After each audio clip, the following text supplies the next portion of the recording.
It hurts like hell if you have to wait. Well, it hurts like hell. It hurts like hell to have to wait. What's going on, my pink brony bros?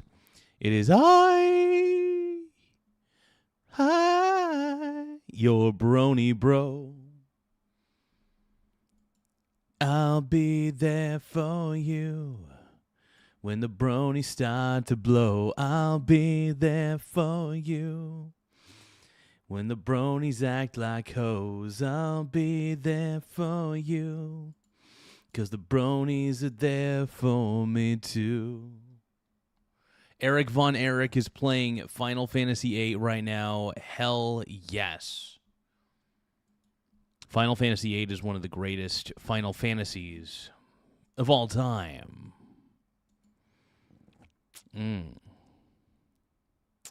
OMG.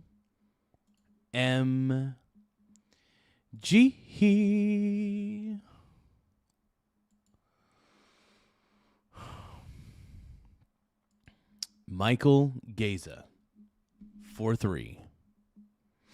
Trifecta.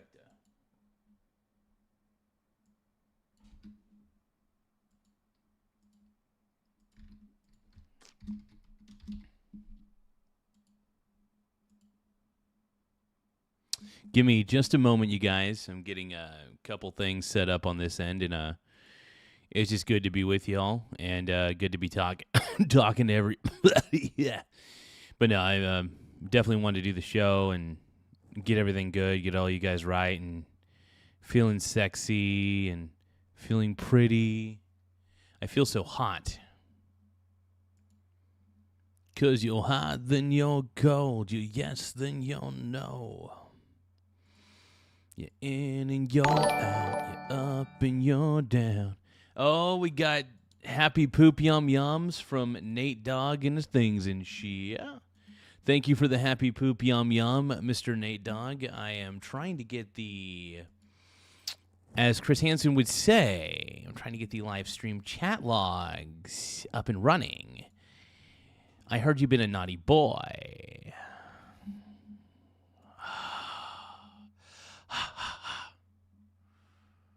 Oh, tell me what you're doing now.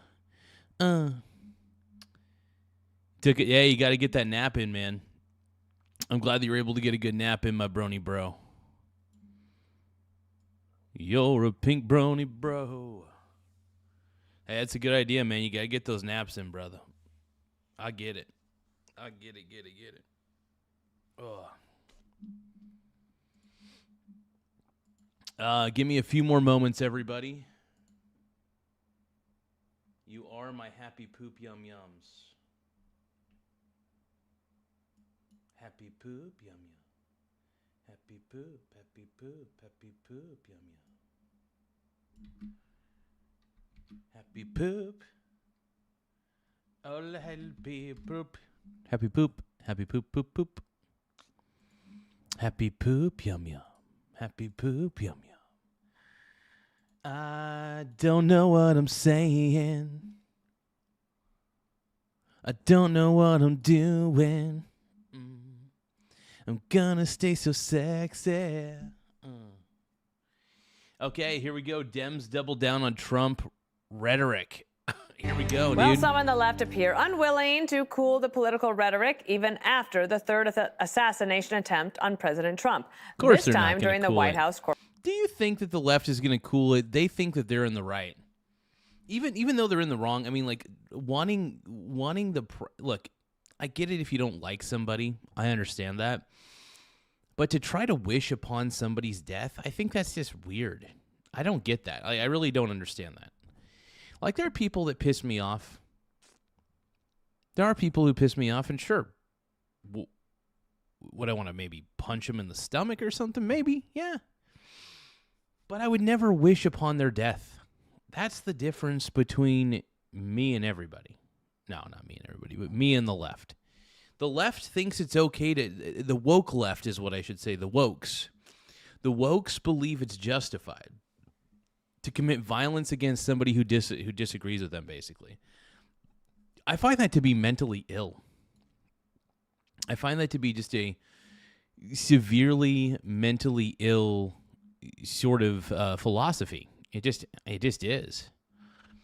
And it's just so shocking and weird that people think it's okay to just, I don't know. It's just wrong, man. It's wrong. But if you guys can, don't forget to double tap your screen to like the stream. One more time, double tap your screen to like the stream. It does help the channel grow in more ways than one.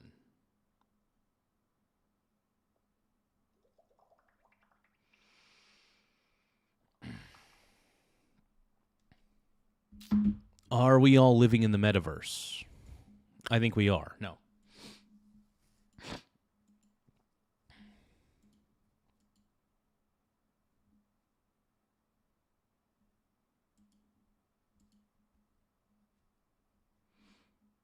Give me one moment, my brony bros. Correspondence dinner. So Jimmy Kimmel, he is refusing to apologize after critics said he crossed the line, joking about Melania Trump becoming a widow. Instead of walking it back, the late-night host turned the tables on President Trump. It was a very light roast joke about the fact that he's almost 80 and she's younger than I am. It was not, by any stretch of the definition, a call to assassination, and they know that. I've been very vocal for many years speaking out against gun violence in particular, but I understand that the First Lady had a stressful experience over the weekend, and probably every weekend is pretty stressful. Well, I mean, Jimmy Kimmel's doubling down. The problem is Jimmy Kimmel has made, all he talks about, though, is Trump. And look, that's all I talk about. I'm not saying I'm a legendary comedian. In fact, I don't know what I am. But I do love glazing meat. I guess you could say that I'm not a comedian. I'm a meat glazer. In that house. And also, I agree that hateful and violent rhetoric is something we should reject. I do, and I think a great place to start to dial that back would be to have a conversation with your husband about it. So Democratic leaders are also digging. Crazy, man. Here's the thing. Trump's a trash talker, but he doesn't call for people in the U.S. to die. Does he want the Iranian regime to go? Yeah, maybe, probably. But let's keep going. Digging in, J.B. Pritzker is standing by his Trump Nazi comparison, and Hakeem Jeffries doesn't see what the big deal is about his use of the term maximum warfare to describe Democrats' redistricting efforts. I stand by it. You can continue to criticize me for it. I don't give a damn about your criticism. You compare the Trump administration to the rise of Nazis. That is crazy, and that's the same rhetoric. It's like, dude, Trump is probably the least Nazi president we've ever had. You could argue some of our past presidents definitely had some of those tendencies. I'm not going to name them specifically, but I think you know which ones I'm talking about.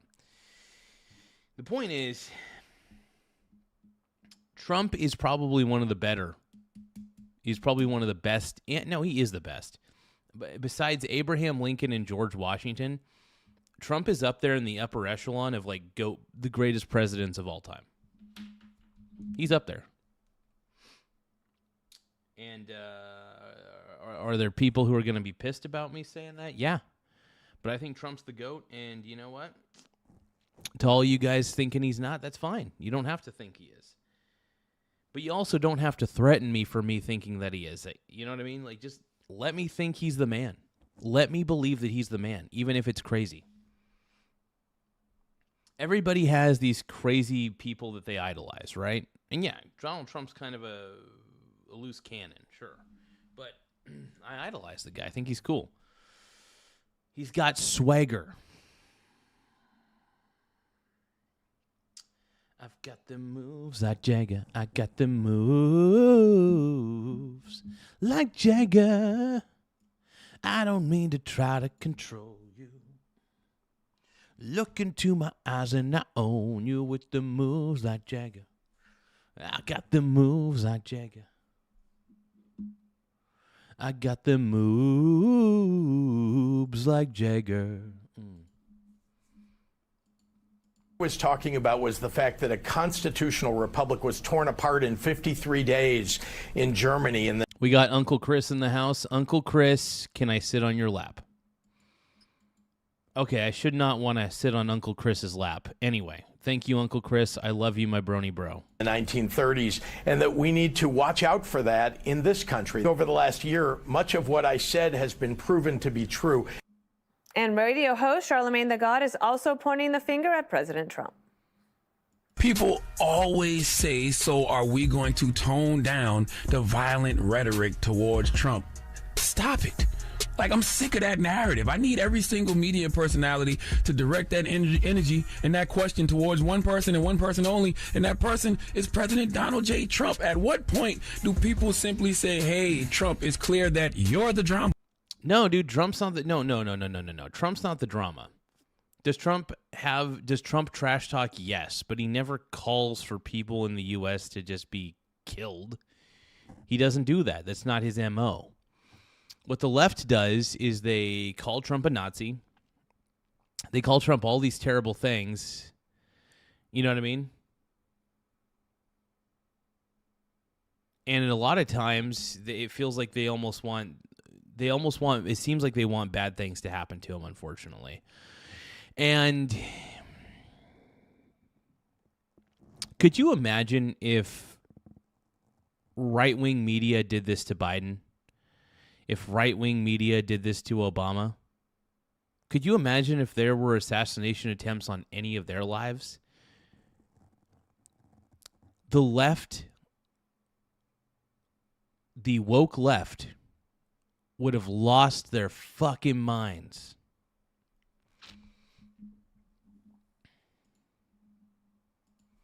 Period. End of story. Enough said. If you guys can, don't forget to double tap the screen to like the stream. The more likes we get, the better. We're trying to get to 50 likes in 50 minutes. One more time, we're trying to get to 50 likes in 50 minutes. So don't forget to double tap your screen to like the stream. One more time, don't forget to double tap the screen to like the stream. Thank you so much for all your patience with the channel and all your patience with me. I'm really having a good time. And Tahoe OG, what's going on, my brony? First comment said subbing Tahoe. Thank you for being a subscriber, man, and a simp subscriber. Thank you, Tahoe OG. We love you, brony. Don't forget to double tap the screen to like the stream. One more time, double tap your screen to like the stream. And now, in this corner, one of the corners, it is Michael Garza. Tyrus, unity lasted 2 hours. Yeah, actually, 1:45. They was probably fighting over the extra wine bottles on the table. I think the one thing is, like, we no longer have to ask the question of where everyone's at. They're never going to accept the president as their president, so they will be opposition. Whenever things like this happen, you go to them, and we're always shocked by the answer. At some point, that's insanity on our part. Anything that happens, what was it? Yeah, we should know that the left is always going to wish. They're going to wish terrible things upon Trump, unfortunately. And this is the way the left operates. That's their MO. The left is basically, honestly, I believe most of the violence comes from the left. I really do. The first thing that came out was it was fake. It was that Rosie O'Donnell one. Why are we even wanting to hear what she has to say? We already know what she has to say. Joy Reid, we already know. We already know that no matter what, they're never going to back down. There's no consequences. Most politicians have that qualified immunity, so they can say all kinds of things and never be. Take away qualified immunity, then maybe people would start toning things down on both sides. But that both sides thing has become now another loose term like racism and affordability, and it's just. At least Hakeem, he's owning it. He's telling you exactly where he stands. And I would rather.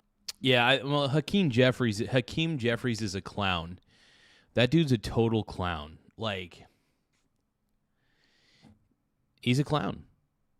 Hakeem Jeffries is a clown. That's all you need to know, man. Need I go on? Rather, at least I know where they stand now. It's no longer a half apology, half answer. They're looking you dead in the face saying, nope, we don't have a problem with this. Kaylee, what do you think? Look, when I look at what Democrats have said, we could fill a whole hour with them saying, more than an hour, a threat to democracy. But I want people to realize what a serious thing that is. At the bedrock of Yeah, how is Trump? No, answer me this question, Left. How is he a threat to democracy? To be honest, democracy is a threat to our constitutional representative republic, but either way. But whatever. It's neither here nor there. That's just an opinion I have. But look, Trump is by the way, Trump was elected by America. We wanted it. Now, did he win? I think he won in a landslide. He also won the Electoral College in a landslide, too. So either way, Trump won the popular vote, and he won the Electoral College. Easy as that. Easy as that. So what they're saying is that he's a threat to democracy, even though he was duly elected by the people of America, huh? Hey, Kevin, thank you for the gold coin for 10 joules. I appreciate it, my brony brother. Everybody give Kevin GRU a shout-out. Thank you for the gold coin, man. We appreciate it big time. We are all pink brony bros on this channel. But no, I appreciate it, bro. Once again, shout out to my boy. Also, make sure you guys double tap the screen to like the stream one more time. Make sure that you guys double tap the screen to like the stream. Let's keep going. American society is democracy. Without democracy, America simply does not exist. So they're saying that Trump is a threat to the very bedrock of society, and that is dangerous. When I hear even though he was elected through the proper processes. Kevin GRU, thank you for the gold coins for 10 joules. I appreciate it. Everybody, once again, one more time, I'm going to give you a love, dude. I gotta send you my love, bro. Thank you for the gold coins. Much love and respect to you. Now, if you guys want to send a gift, though, it does help the channel grow. But more importantly, if you guys haven't done this already, double tap the screen to like the stream. We're trying to get as many likes as possible. We're trying to get 60 likes, and we're trying to get 50 likes in 50 minutes. Once again, we're trying to get 50 likes in 50 minutes. So don't forget to double tap your screen to like the stream. One more time, 50 likes in 50 minutes. Double tap your screen to like the stream. Let's go. I appreciate all of your guys' patronage and assistance. La resistance. J.B. Pritzker doubled down on a Nazi comparison. Yeah. I mean, the Nazis killed millions of Jews, and you are literally comparing the duly elected. Yeah, and he was duly elected, and you're comparing. I'm tired of them calling Trump a Nazi. It's so stupid. It's low IQ. If you're going to compare Trump to anybody, compare him to Abraham Lincoln, right? I think the person that people should compare Donald Trump to is Abe Lincoln. I mean that. If you're going to compare, if the left is going to compare him to Hitler, I'm going to compare him to Abraham Lincoln. That's what I'm going to do. Trump is basically the modern day Abe Lincoln. Straight up. Boom. Once again, we're trying to get to 50 likes in 50 minutes, so don't forget to double tap your screen to like the stream. Once again, 50 likes, 50 minutes. Double tap your screen. It helps us out.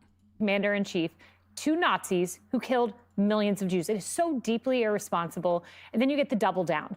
I mean, to your point, it had been barely 2 minutes, and here you have Hakeem Jeffries saying maximum warfare. I stand by it. I don't give a bleep. I mean, we had... Yeah, Hakeem Jeffries is out of his freaking mind, bro. Hakeem Jeffries is out of his flippin' mind. Charlie Kirk, who was killed. We have had 3 assassination attempts on President Trump. Yeah, 3 too many. One is too many. Any is too many. Like,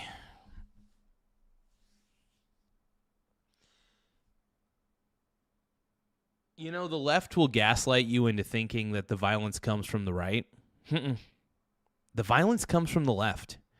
3 assassination attempts on Donald Trump. And guess what? All of them were Democrat donors last time I checked. You may need to fact check me on that one.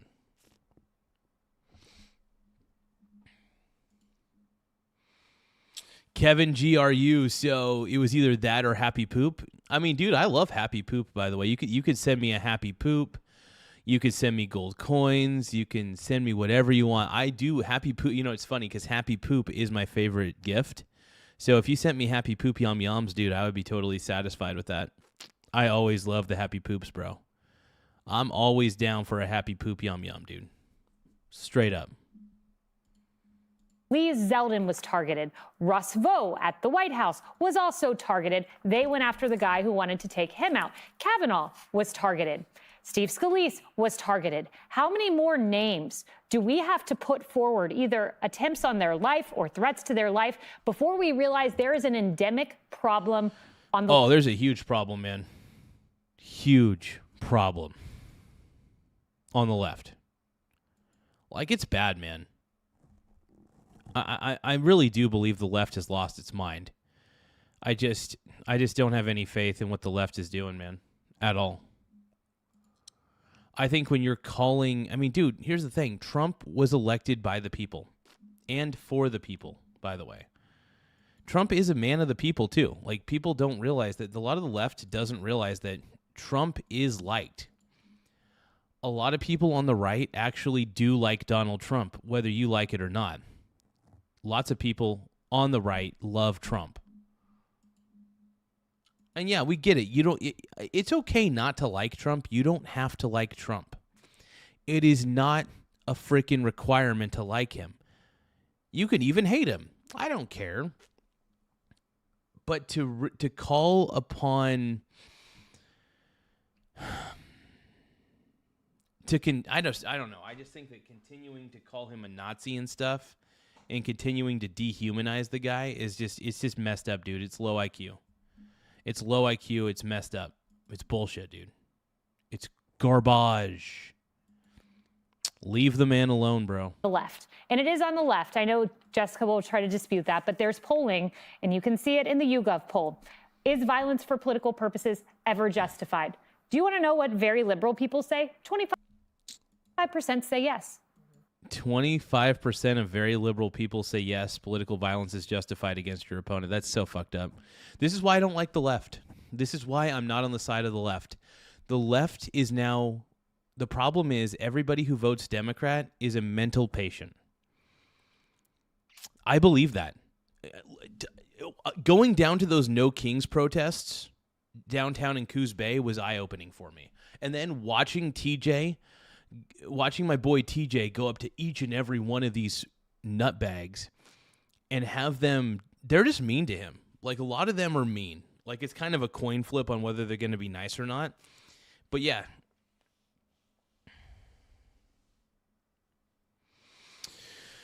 It's crazy, though. Those No Kings protests are such a waste of time. I call it Boomerfest 2026. It's basically Boomerfest 2026, and you know, I mean, those guys, and they're not nice to TJ, so I have no respect for the people down at those No Kings protests.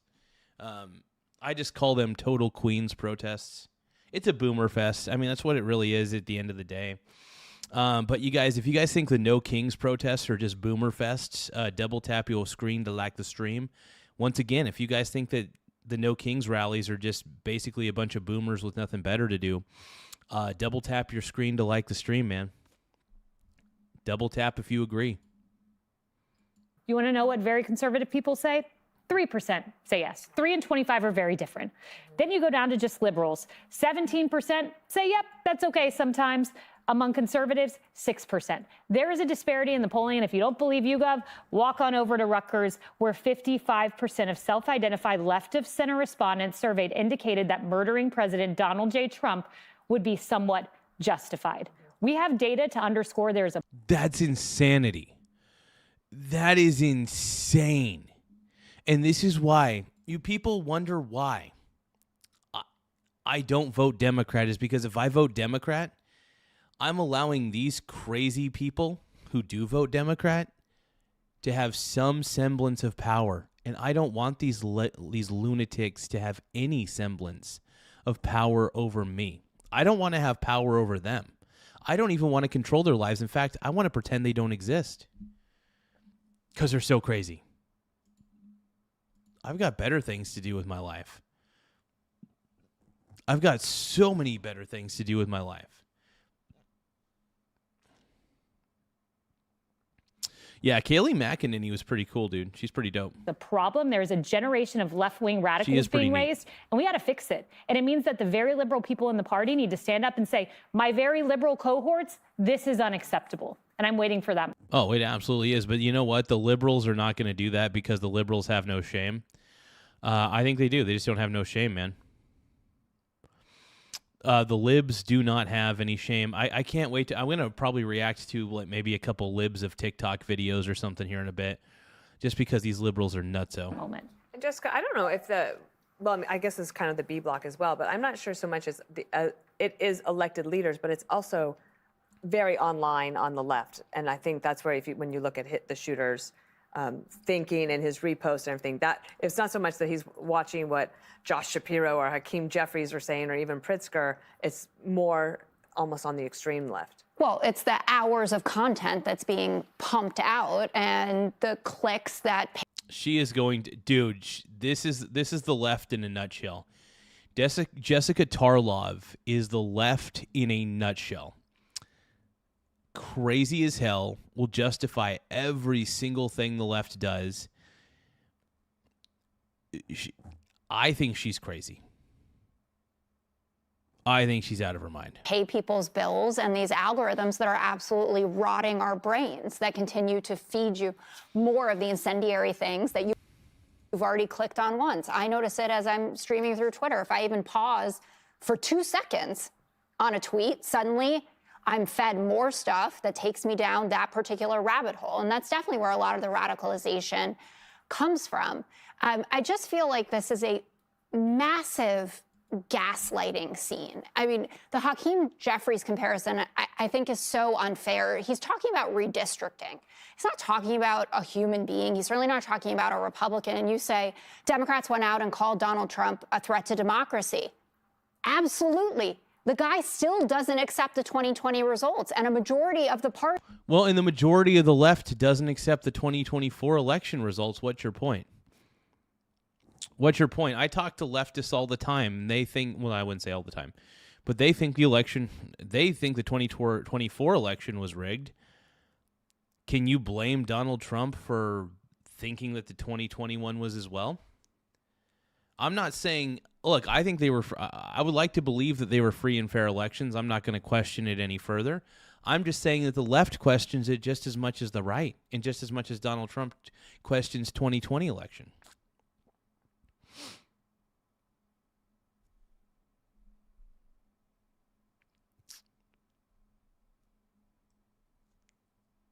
I'm sorry, the truth is, when you lose to a guy like Biden, if I lost to Joe Biden, I'd be like, what's going on here? How did that happen? That just doesn't make any sense. Donald Trump is a man of the people. Donald Trump is a very popular president. Party doesn't, as a consequence. More than you realize. So the fact that he continued to proliferate that lie, the language, part of the being the most important person, certainly in the country and arguably in the world, is that you have great responsibility to set the tone. And Republicans who are out there criticizing. That's not his responsibility. The truth is, you know whose responsibility it is to set the tone? Each and every one of us. It is all, it's so funny. Let Trump say whatever the hell he wants. At the end of the day, it's up to us. We're all responsible for our actions. And if you guys are going crazy, if the left is going crazy over Donald J. Trump being our president, who was duly elected, by the way, get your head checked. Get your facts right. I love how some of these people say that MAGA doesn't care about facts or whatever. Trump supporters don't care about facts. No, I do. I just don't trust the mainstream media. Because the mainstream media has been the most unfactual thing out there. Truly.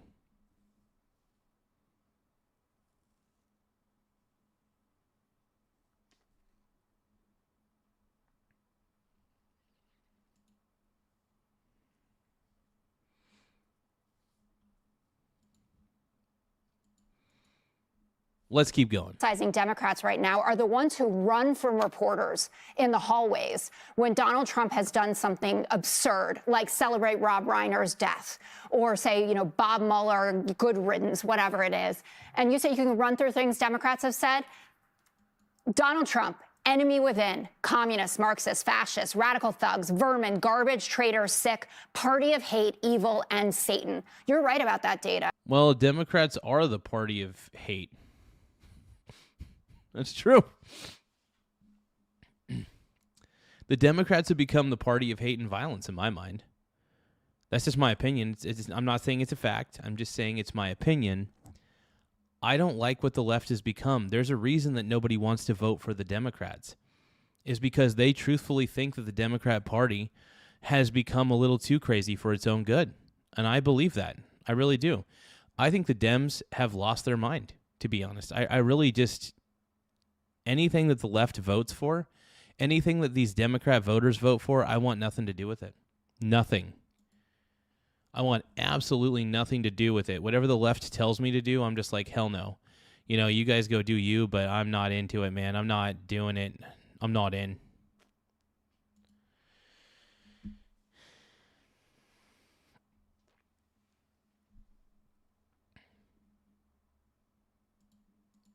It's disturbing. But the more important data to this is what's come out from Cato, which is where the violence is actually coming from, checking exactly the cause. There has been an uptick in left-wing violence. Absolutely, it is an issue. Not just an uptick. Oh, my God. It's several ticks. Left-wing violence has gone insane. Don't forget about this don't forget about the Summer of Love riots. Don't forget about a lot of these riots that seem to happen. Hey, thank you, One Chucky, for the silver star for 2 jewels. Anybody who wants to donate a gift, it does help the channel grow. The more gifts we get, the better. Okay, that face above is not very flattering. Every time I pause on her, man, she looks so unhinged and crazy. I want to solve it, but it's still more right-wing violence. And not true. It is true. The studies are, a lot of them are rebuked. Okay, well, the Cato one, I actually read the debunking of the Cato one. And look at the classification of a 2009 shooting, for instance, which was allegedly, according to the debunking, about a complaint about dog pee, and doesn't mention that the guy had been posting on a neo-Nazi site. Everyone is going to go to their corners on this. It is regrettable, but the truth should still matter in it. And conveniently forget. Yeah, the truth is a lot of the violent rhetoric comes from the left. And also not just the rhetoric, the violence itself comes from the left.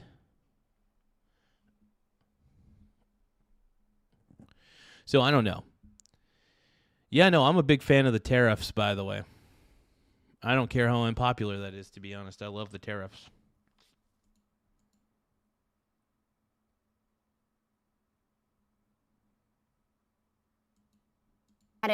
That liberals, like President Obama, for instance, who had someone shoot into the White House where Sasha Obama was, got up to the second floor. Secret Service for like 5 days didn't even know what happened until someone discovered that there was glass remnants in there. We don't talk about that. Or the pipe bomber from 2018 who sent pipe. Okay, I didn't know that there was somebody trying to shoot it. Really? Now, that's crazy. I didn't know that. And I'm not a fan of that. Like I said, I'm not a fan of these things. I don't want violence. I don't want any kind of violence, whether it's political or just anything. Try to avoid it, you know. And the irony is, I am for the Iran war just because of what the Iranian regime has been doing to its own people, killing its own people, by the way. So the Iranian regime needed to be taken out because of all the deaths they had caused by executing innocent people who simply disagreed and protested the corrupt Iranian regime. So don't forget about that. If you guys support Iran, if you guys support the Iranian government, don't forget that they execute their own citizens. Keep that in mind. Just keep that in mind. bombs to Obama and Clinton, for instance, George Soros, et cetera, in court said motivated and radicalized by Trump. The responsibility lies with all of us, but it has to start at the top here. And I agree with Charlemagne that that discussion is one that Republicans should start taking a part in if there is any way to come back together in this country.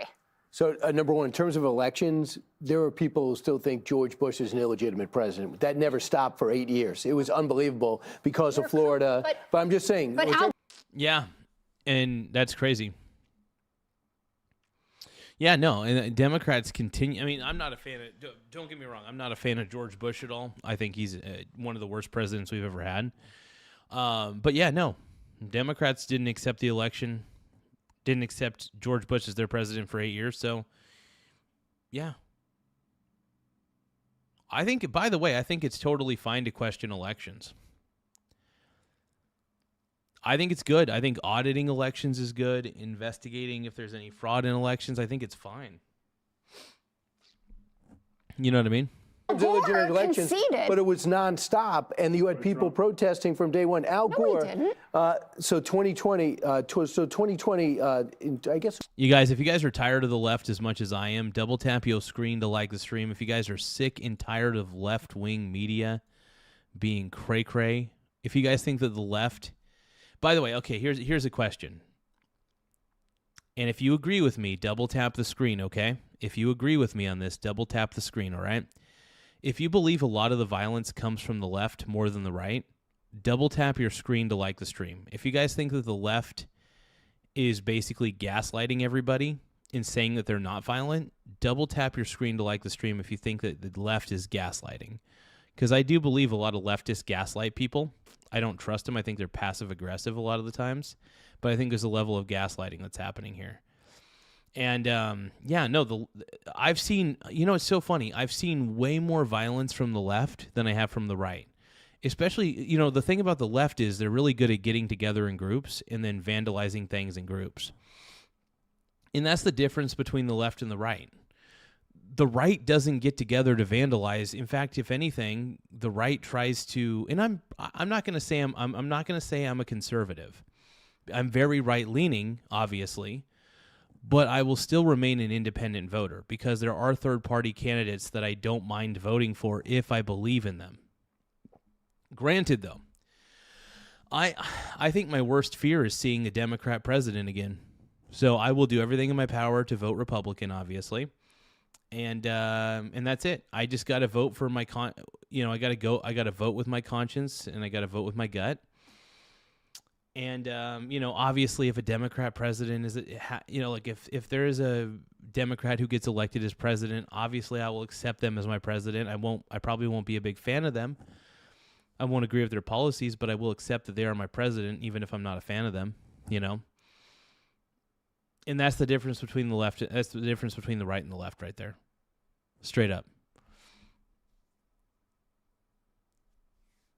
I was not a fan of Obama or Biden, but you know what? I still wanted them to succeed because I want America to succeed. If they succeed, America succeeds. If they failed, America failed. So if you guys are actively rooting for Donald Trump to get assassinated or fail, you guys are rooting against America. You guys are rooting against America. Donald Trump is a great president. He's a fantastic president. And you know what? I'm not afraid to say it. I'm not afraid to speak with my heart and my mind because I really do firmly believe in my heart of hearts that Donald Trump is not as bad of a person or a president as you guys claim him to be. That's the thing. If you guys can, though, don't forget to tap the subscribe button in the upper right-hand corner. Once again, do not forget to tap the subscribe button in the upper right-hand corner. It really does help the channel grow in a lot of ways. So pressing the subscribe button will help us grow even further. We're currently sitting pretty at 10,345 subscribers. Once again, we're at 10,345 subs. So do not forget to tap the subscribe button in the upper right-hand corner. Help the channel grow, man. We need you. 'Cause I need you and I want you crawling underneath my skin like the hunger, Like the bunny.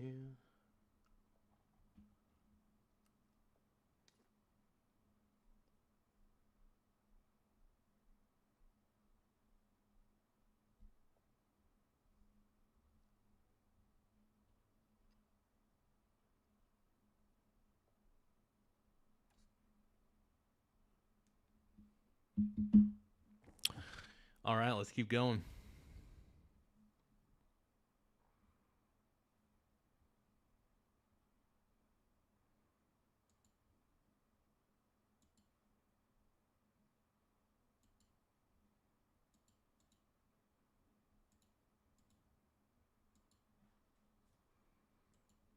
It was, wow, that's so long ago. With George Bush's first term into his second term, illegitimate president. The one thing, the reason why I think this got to big news is because Melania Trump doesn't complain about anything. She really, it's very hard. Once in a while you see a press conference and she'll say something and it takes notice. So when someone who never loses it posts online, I don't think you check with the president personally, just posts online. This guy's got to be, this is ridiculous, got to be fired. ABC's been covering for him. I cannot believe he had that joke. And people came back and said, well, why didn't you say something Thursday? Because she doesn't watch him. There's not a person who likes Donald Trump that would ever watch Jimmy Kimmel in a million years. And those people that... Well, Jimmy Kimmel has become the village idiot for the left. You know, he's become a huge mouthpiece for the left, and it's pretty obvious. Jimmy Kimmel sucks. I'm not a Jimmy Kimmel fan. I think he used to be funny back in the day when he was hosting The Man Show with Adam Carolla. I thought they were both a great dynamic duo. I loved The Man Show. I thought it was really funny. Double tap the screen if you guys believe that Trump is one of our best presidents. And if you guys are tired of the left and tired of their violence, double tap the screen to like the stream. Because we're tired of the left. We just are. We have leftist fatigue. We have woke fatigue. Woke people, and here's the thing. I believe that woke people love Donald Trump. You want to know why? Because he lives rent-free in their heads. And I'm going to repeat that statement. I'm going to repeat it one more time. Woke people love Donald Trump because he lives rent-free in their minds. Just saying. And he's also the landlord of their minds. Don't forget that. Double tap the screen to like the stream if you agree with that. Double tap your screen if you agree with that. Cheer for Jimmy Kimmel, have written away and emailed in order to go to Los Angeles. They wait online for 4 hours. Of course they're going to cheer everything he says. And then when you talk about funny, it doesn't mean what Jimmy Kimmel and Stephen Colbert are doing. It's not a matter of my opinion they're not funny. They're not trying to be. And I'll give an example. I'm sure you guys do. Yeah, and that's the thing. They're really just trying to be, and look I'm not going to say I'm a comedian because I glaze Trump a little too much. I mean, I do have some funny moments on this show. But yeah, I like Trump. But I'm not actively here's the thing. I focus on the politicians that I like if I'm going to go into politics. I try to focus on the things that I like more than the things that I hate. Granted, I do react to woke Karens a little bit too much on this show, so I'm a bit of a hypocrite in that statement. But, yeah, look at this person. Rahman is saying he's an immigrant and he likes how Trump is fixing America. Amazing. Look, I think the irony is the left has lost a lot of voters. Let's not cut any corners here. The left has lost a lot of voters. People do not want to vote for the left. And I can't say that I blame them. By the way, if you guys can, don't forget to tap the subscribe button in the upper right-hand corner. We are a smaller channel, granted. We're trying to grow a little bit bigger than what we are, so we're trying to get as many people as we can to subscribe. So don't forget to tap the subscribe button in the upper right-hand corner. Once again, don't forget to tap the subscribe button in the upper right-hand corner. It keeps the channel rolling, keeps the channel flowing. And let's go and watch the video. Didn't watch the Daily Show last night with Jon Stewart. To the left, 90% of his jokes are anti-Trump, but it's funny. Mm-hmm. He's legitimately funny. He makes fun of his own party maybe 20% of the time.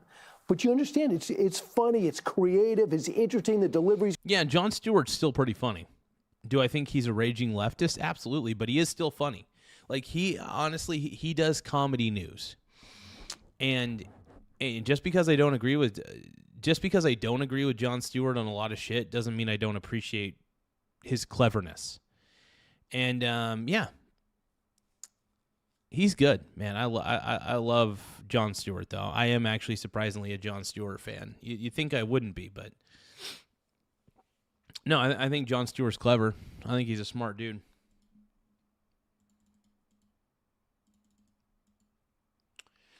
So you guys are going to have to give me a few moments. I'm going to make some nachos. Once again, I am going to make some nachos. So BRB LOL.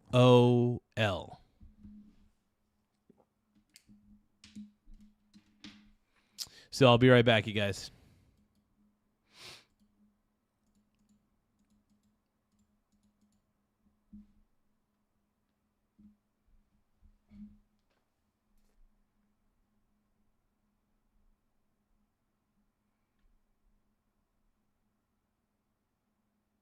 Oh, and while I'm making the nachos, don't forget to tap the subscribe button in the upper right-hand corner. Once again, don't forget to tap the subscribe button in the upper right-hand corner.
Happy poop, ooh woo.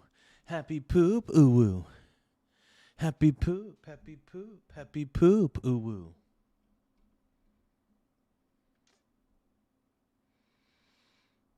Hey, we got Crucible.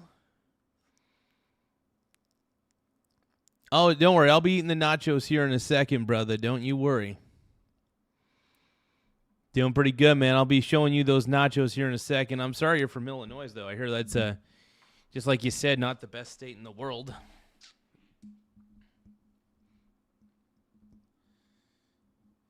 Sorry about that, brother. Sorry about that. All right, you guys, let's keep going. All right. Okay. He's great. I watch these late night shows and I'm going, what? It's like a knockoff MSNBC. And I'm thinking to myself, you're not even putting the time in to get a show together. So I looked at the ratings. Colbert's getting a 2.5. You know, Carson got an 8. You know, Leonard was getting a 6. You know, so Gutfeld's in first. Kimmel gets a 2 to a 2.5. Gutfeld, baby. You know, he gets highest in the depth. You got to give Gutfeld his flowers, bro. Greg Gutfeld is the #1 man in comedy. Gutfeld, as far as late night shows, Gutfeld is the GOAT. I love Greg Gutfeld, dude. He is such a funny dude. I love him.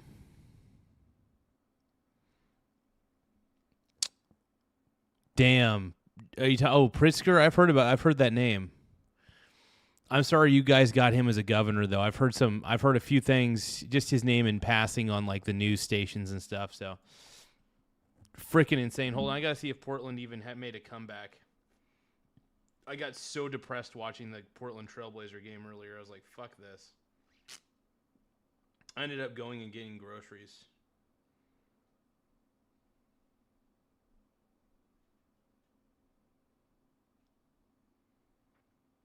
Yep, Spurs won.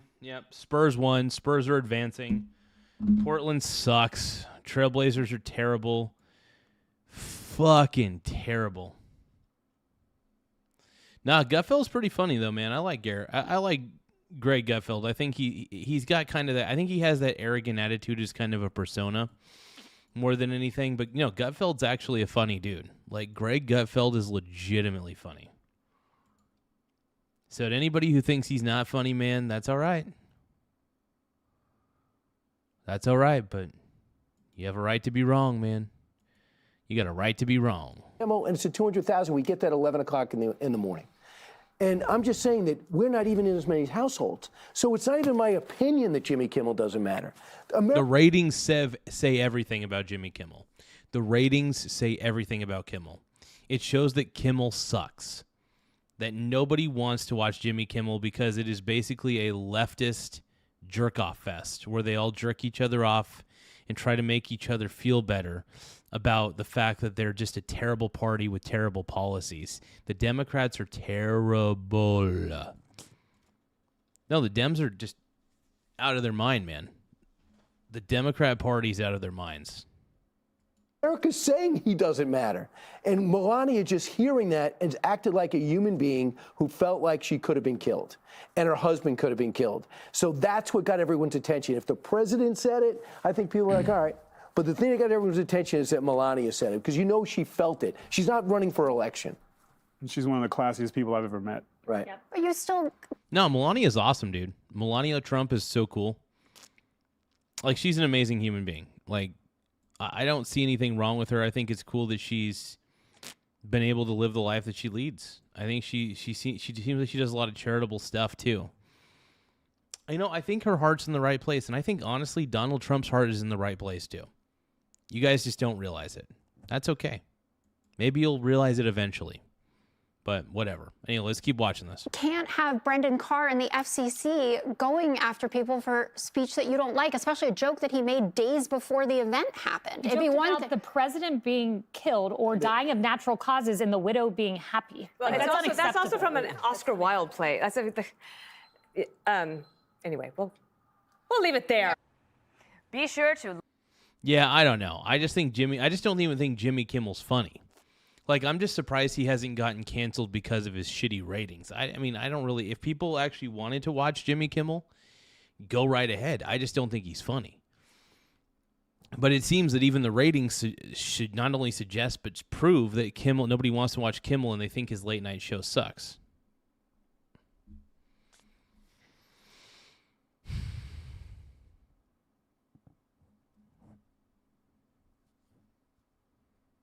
Crucible says Blazers lost by 20. Dude, it was bad. I was watching some of the game, and I had to just turn it off. I was like, I'm done with this. I do not want this. I want nothing to do with this game. Like, so I just basically turned that shit off, dude. Fucking terrible.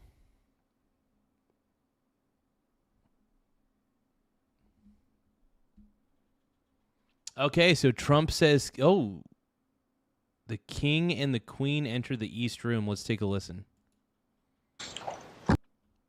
Now, this was 2 hours ago, mind you. 2 hours ago. Thank you very much, please.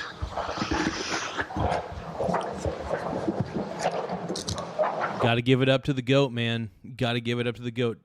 I'm not a fan of the King of England. I'm not a fan of the Queen of England either. But it's really cool that Trump can honor their presence because Trump is an honorable man.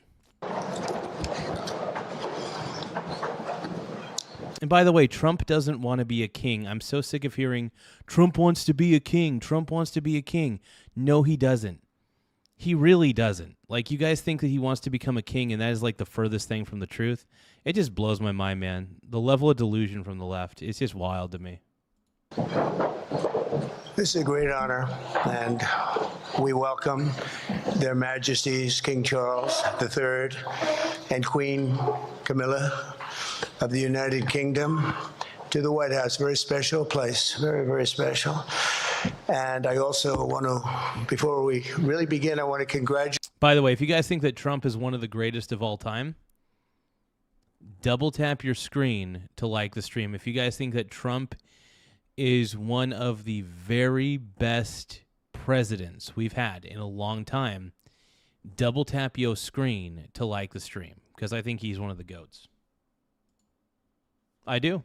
But like I said, if you guys think that Trump's the greatest president we've ever had, double tap your screen to like the stream. If you guys think that the MAGA movement's still alive and kicking, yeah.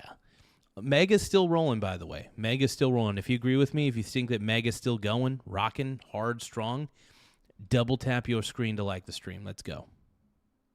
Congratulate Charles on having made a fantastic speech today at Congress.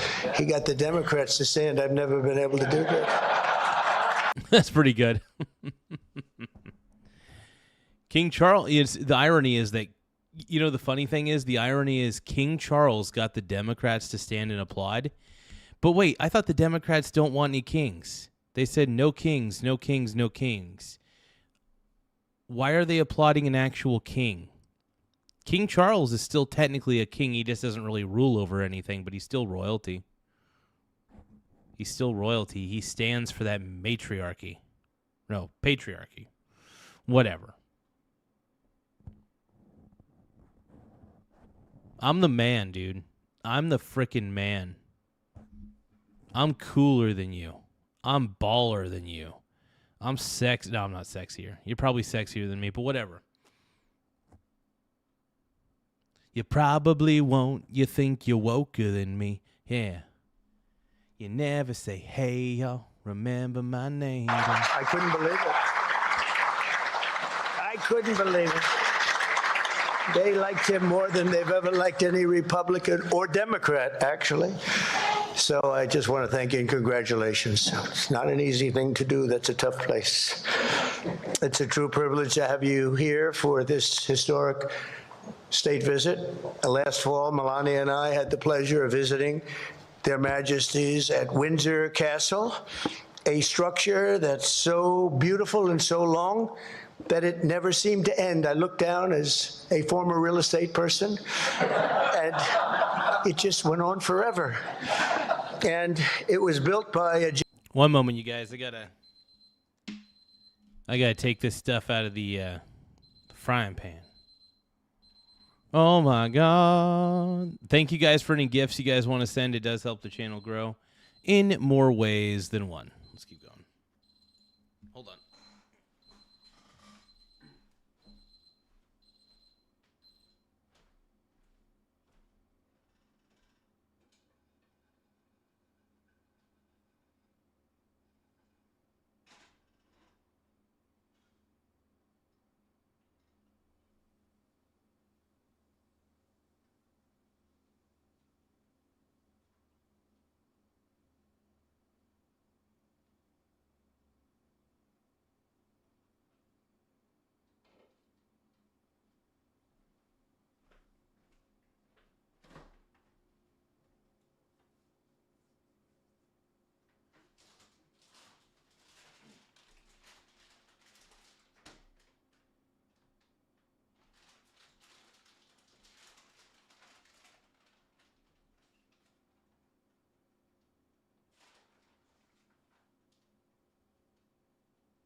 Are you guys woker than me?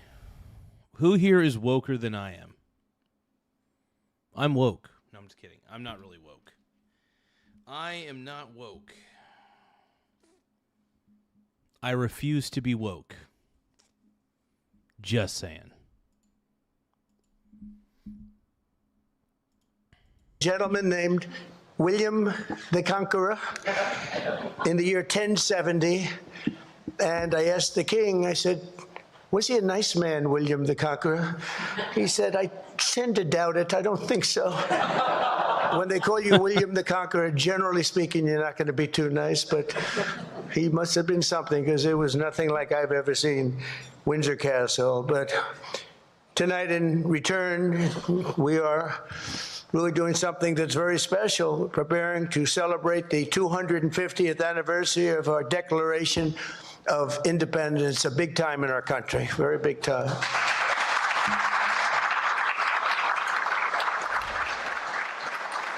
And it's only natural that Americans begin this commemoration by paying tribute to the transcendent bond we share with the nation that Thomas Jefferson himself called our mother country. He used to go around saying, "That's our mother country." How nice. from English towns It's your mother country, bro. My pink brony bros. and Scottish We all hills, from dance at Welsh the mountains gay and club. Irish villages. A people unique in history sailed across the mighty Atlantic to settle and civilize this continent. Hey, if you guys can, we're trying to get to 100 likes in the next 10 minutes. So if you guys can, double tap your screen to like the stream. Once again, we're trying to get to 100 likes in 10 minutes. Now, we got 77 likes out of 100. We're trying to reach the 100 like marker. So if you guys can, double tap your screen to like the stream. One more time. Double tap your screen to like the stream. Double tap your screen. If you want to like the stream, double tap your stream. Don't tap it with your tip. Don't tap it with your tip. You gotta get a grip. Don't tap it with your tip. But yeah, if you guys can, we're trying to get to 100 likes in the next 10 minutes. So double tap your screen to like the stream. In the name of God, King and country, so beautiful. They called it New England and meant that very, very literally. The first Americans saw themselves as free men carrying the forward and central liberties and ancient rights of the Anglo-Saxons into this new and beautiful world. In the eyes of America's What a stud, dude. What a stud. This is a good speech so far, man. I'm liking it. founders, our war of independence was fought not to reject this heritage, but to reclaim it and perfect it. As the founding father, George Mason, wrote, we claim nothing but the liberty and privileges of Englishmen in the same degree as we had still continued among our brethren when we were in Great Britain. The Declaration of Independence was a miracle for the ages that sparked a far-reaching revolution in self-government and human freedom. But even though the political bonds between the United States and Great Britain were dissolved forever, they thought, on July 4th, 1776, the more powerful strands of memory, culture, and identity proved unbreakable in any conflict and grew into a friendship unlike any other on earth, a very, very special and incredible friendship.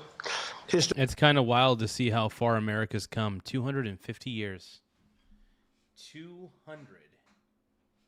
250 years. How crazy is that, man? How crazy is that? Historians have noted that to this day, the distinct regions of the United States still echo with the particular accents, habits, and traditions of the British communities that first settled them centuries ago. The names of half of the original American states refer to members of the British royal family, as do American cities from Charleston to Annapolis, Charlotte to Albany, and even the place where I grew up and actually loved very much, Queens, New York. Who would have thought? But far beyond names and principles, there's something unique and very special that has always united our two people, a certain nobility of spirit and heroic soul. The same audacity that called a small island kingdom to rule the seven seas, and rule them you did, inspired the children of 13 American colonies to explore a great frontier and a very, very dangerous frontier and settle what was known as the Wild, Wild West. Wild, Wild West. Going to the Wild, Wild West. We're going straight to the Wild, Wild West. No, crazy, man. It is wild to think how far we've come, how far this country has come over the years, and I love it, man. Who planted the American flag on the moon carried them. The same hunger for adventure and achievement as those who raised the Union Jack above Antarctica and first sailed St. George's Cross all around the globe. The American soldiers who crossed the Atlantic to freedom, rescue in 1944 were moved by the same keen sense of righteousness that drove the English Crusaders to the Holy Land 1,000 years ago. Yep. The entire world has been uplifted by this distinct and special character we share, this unstoppable daring, this unconquerable courage. It really is. It's unconquerable. And speaking of that, where's Rory McIlroy? Can stand up, Rory, will you please? That was unconquerable courage. That was very good, Rory. I don't know if that helps them talk about how wonderful the speech, but I had to interrupt my speech because I watched that man win a tournament. That was a tough one. Wait, was that Rory McIlroy? Or whatever the hell his name is? The golfer? Yeah, Annie, Trump is awesome, and his speeches are fucking great.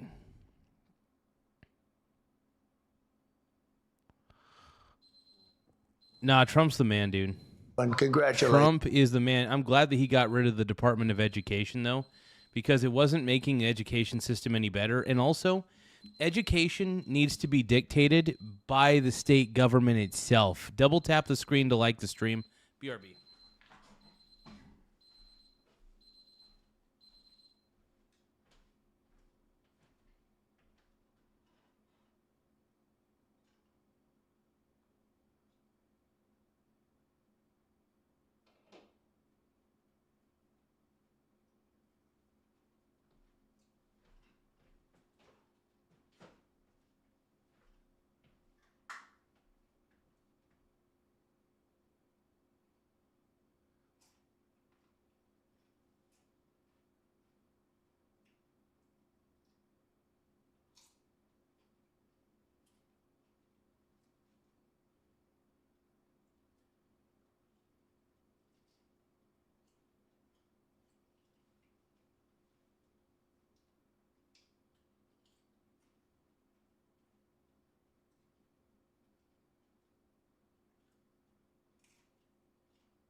Here's the nachos, everybody.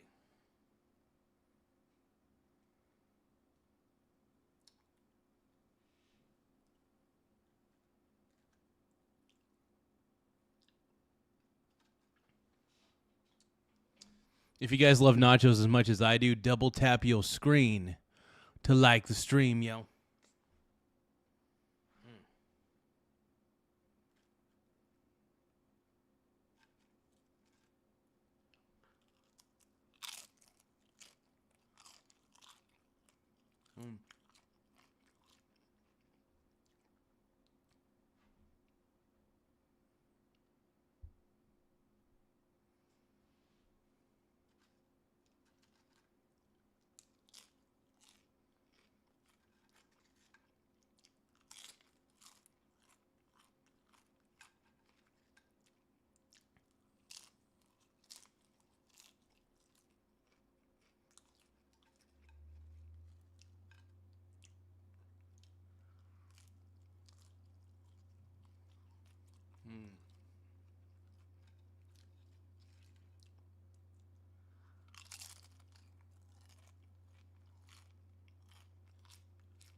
Annie.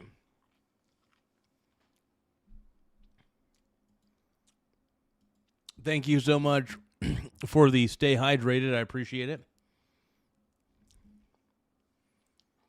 Thank you, big time, Miss Annie.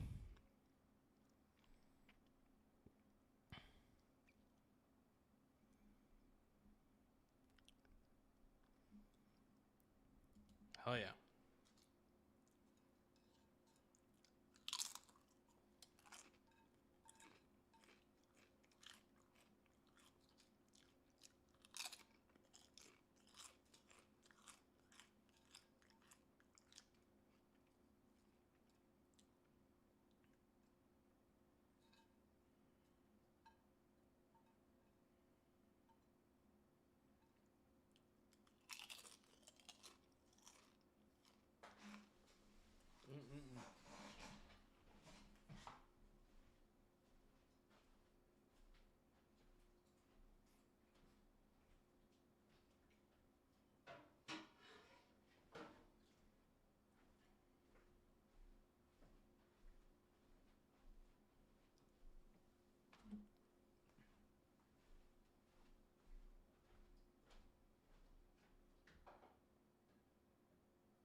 Hey, thank you so much for the disco.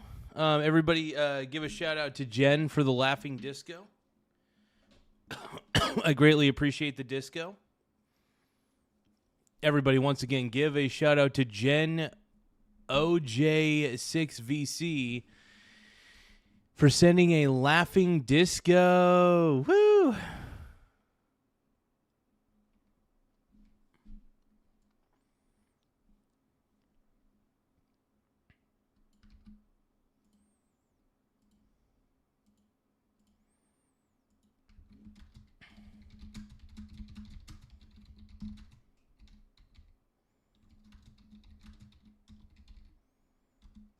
But thank you, Jen, for the laughing disco. Super dope. We love it. Killing it, man.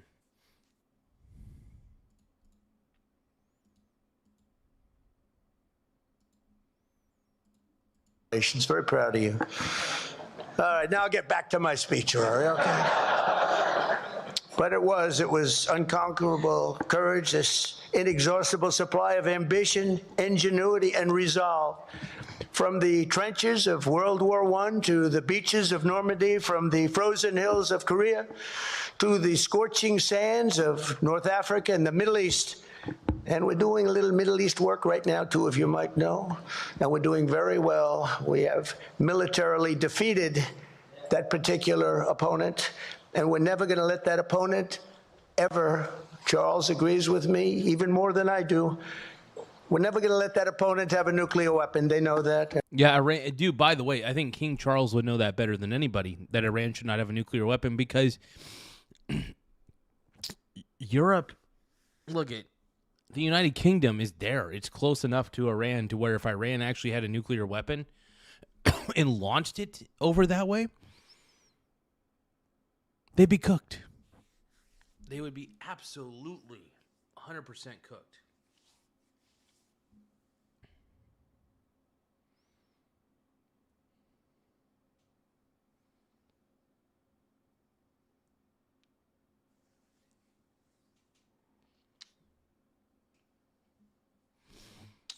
But no, Trump's the man. Jen is saying, you sound tired, bro. I'm a little tired. I'm only a little bit, but I can keep going, man. I can keep going. But yeah, if anybody wants to send any gifts, we greatly appreciate it. It does help the channel grow. Let's keep going. And they've known it right now very powerfully. But our countries have stood together, defiant and triumphant against the forces of communism, fascism, and tyranny. Together we have expanded the reaches of human knowledge and endeavored always to make this world safer, more prosperous, more just, and more free. Ours is a treasured friendship, an eternal bond, and a true story of extraordinary... Well, oh, it froze. Hold on. Heroism and skill, a lot of skill, tremendous skill. History has known no more powerful force than the combination of American patriotism and British pride. The British Empire that began here in America certainly did not end here.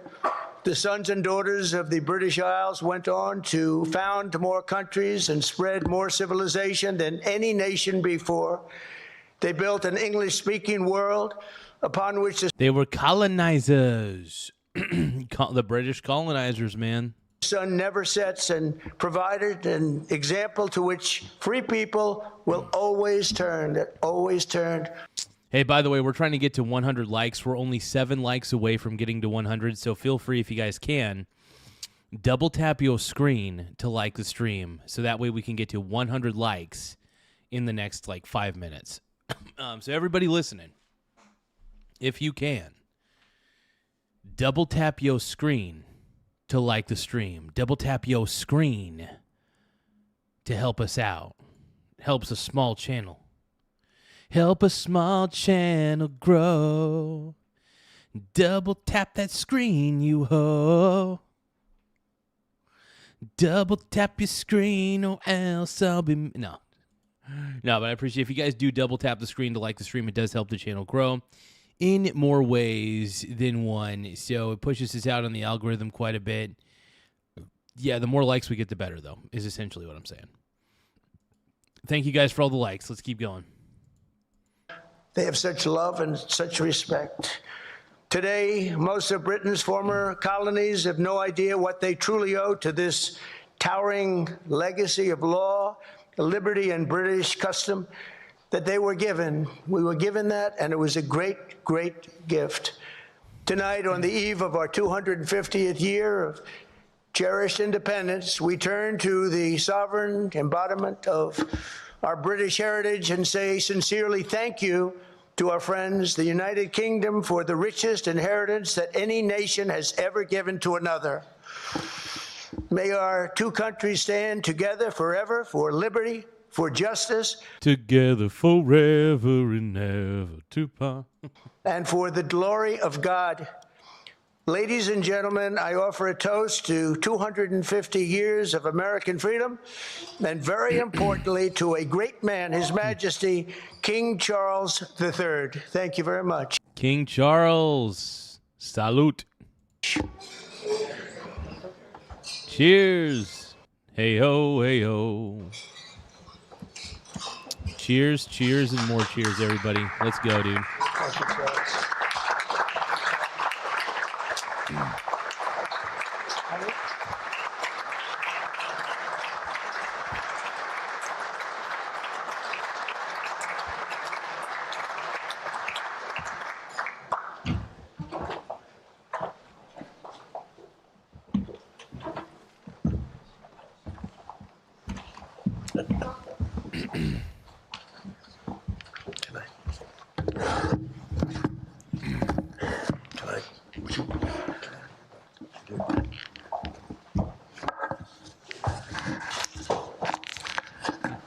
Mr. President, First Lady, my wife and I are most grateful to you for your generous hospitality as the United States celebrates this very special anniversary year of the Declaration of Independence. And may I also just start by paying tribute to your own courage and steadfastness, as well as to your security services, for their swift actions on Saturday evening in preventing further injury. My thoughts... Heck yeah, man. My thoughts and sympathies are very much with you, the First Lady, and all those guests for whom this must have been a very upsetting incident. As the words of that famous anthem remind us, this is the land of the free and home of the brave, as your own response demonstrates. What used to be called in the last war in the United Kingdom, keep calm and carry on. Keep calm and carry on. I now realize, ladies and gentlemen, to my amazement, that my first visit to this remarkable country was over 50 years ago. And, Mr. President, the golden threads of history and heritage between our lands are also embodied, as you mentioned earlier today, in your own family and your own family story, whose roots trace back to the beautiful landscapes of Britain's Outer Hebrides and continue, as we know, in the great golf courses of the Highlands. I can only imagine the immense pride with which your own dear mother, indeed both your parents, must be looking down on the great office to which you have been elected for a history. I'm sure, like, isn't it wild to think that Donald Trump, of all people, ended up becoming president? Like, think about that. I'm happy it happened. Like, I'm still happy it happened. Like, I voted for him in 2016, 2020, and 2024. But when I had watched Donald Trump's, like, The Apprentice back in the day, I never thought that that would be the guy who would be the president. And when I had listened to the audiobook, Think Like a Billionaire, I never thought, damn, that guy's really going to be the president. Amazing. It's not that I don't want him to be. I wanted him to be clearly. I voted for him in 2016, 2020, and 2024. Absolutely. 100%. It's still weird to think that my boy Donald J. Trump, is the president. I love it that way. I want it that way. So far, he's been one of the most effective presidents we've ever had, and he wants to do a great job, by the way. Donald Trump wants to do an excellent job. Double tap your screen to like the stream if you think that Donald Trump is one of the best presidents we've ever had.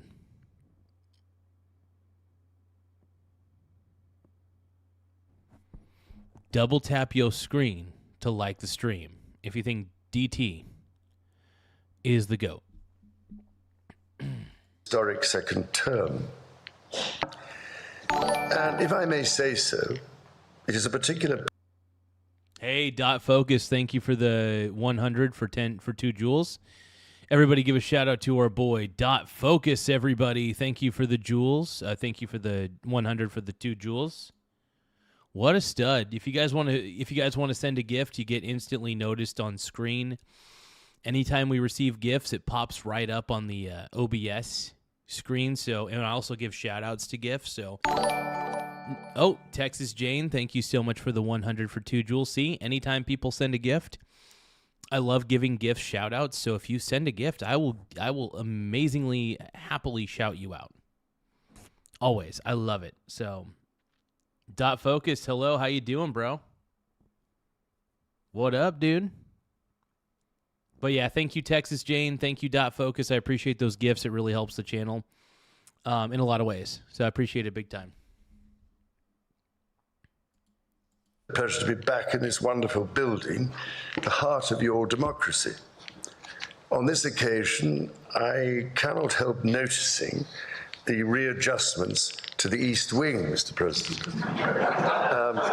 following your visit to Windsor Castle last year. And I'm sorry to say that we British, of course, made our own small attempt at real estate redevelopment of the White House in 1814.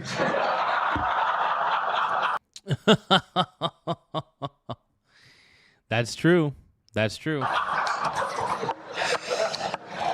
They had tried. Anyway, I am so glad we have an important opportunity at this critical time to renew those bonds of history and friendship between our nations and our peoples. 2.5 centuries ago, the United States of America was founded through an audacious and visionary act of self-determination. From the beginning, the American character has been defined by courage, tenacity, and the spirit of adventure. As the direct descendant of King George III, I know this is a nation that never gives up. And my family's history remains reflected in your maps, which read rather like our Christmas card list across the ages. North and South Carolina, Virginia, Maryland, and the cities of Charleston, a particular favorite of mine. Charleston. Obviously. Georgetown, and for that matter, Georgia, Annapolis, as you mentioned, and further favorites, Prince William County and Williamsburg. This said, our French friends can feel equally at home with a glance at a map. Indeed, you recently commented, Mr. President, that if it were not for the United States, European countries would be speaking German. Dare I say that... That's true. I mean, that is very, very true, probably. And Trump's not wrong there. Trump is not wrong in saying that to Mr. King Charles, man. Not wrong at all.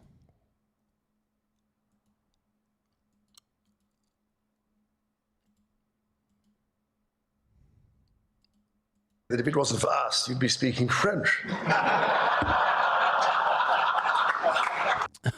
I mean, that actually might be a bit true, actually.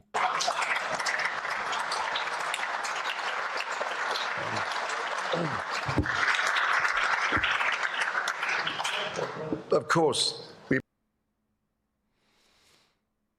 both love our French cousins greatly, and we three estates are not only bound by our shared values, but by a profound belief that together we are more than the sum of our parts.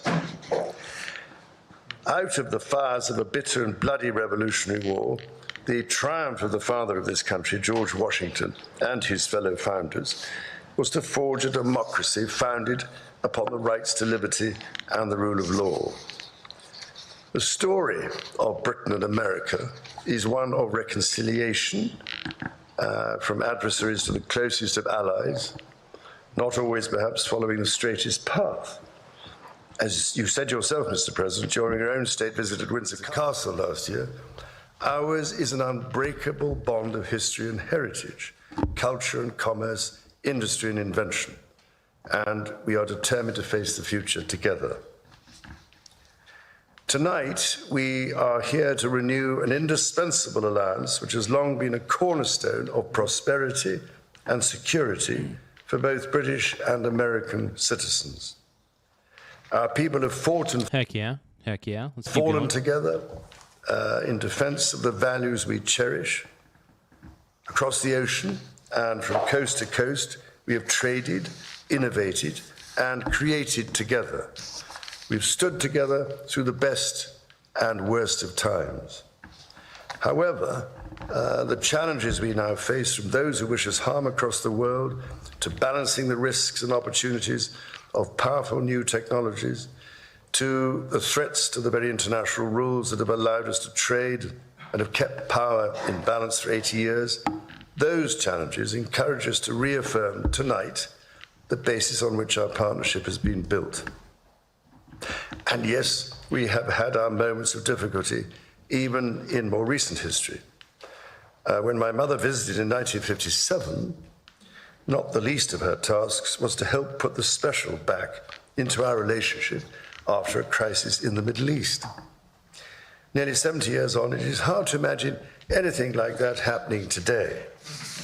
But it is not hard to see how important the relationship remains in matters. It's an important relationship. Look, the relationship between the UK and America still matters. I think it's good to have as many allies as you can get. As long as all the countries are working in some, I wouldn't say unison per se, but as long as each country's just kind of letting each country do their thing, except for like countries that have proven to be very warlike. Think about it. Iran's regime has been nothing but a dictatorship and a war.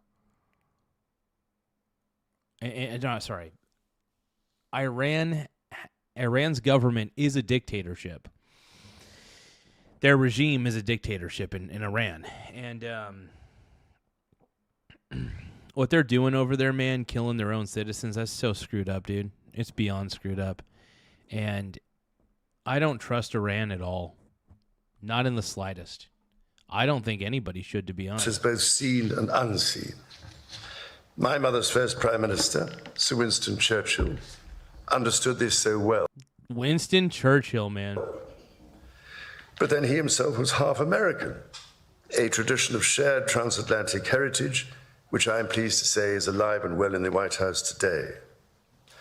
Indeed, such was the closeness that Sir Winston, while staying here in the White House, in those rooms you showed us upstairs, emerged naked from the bathtub to discover the door opening as President Roosevelt came in for a chat. With rapier wit, the president cast aside any embarrassment by declaring that the Prime Minister has nothing to conceal from the President of the United States. That's actually pretty funny, dude. That's amazing.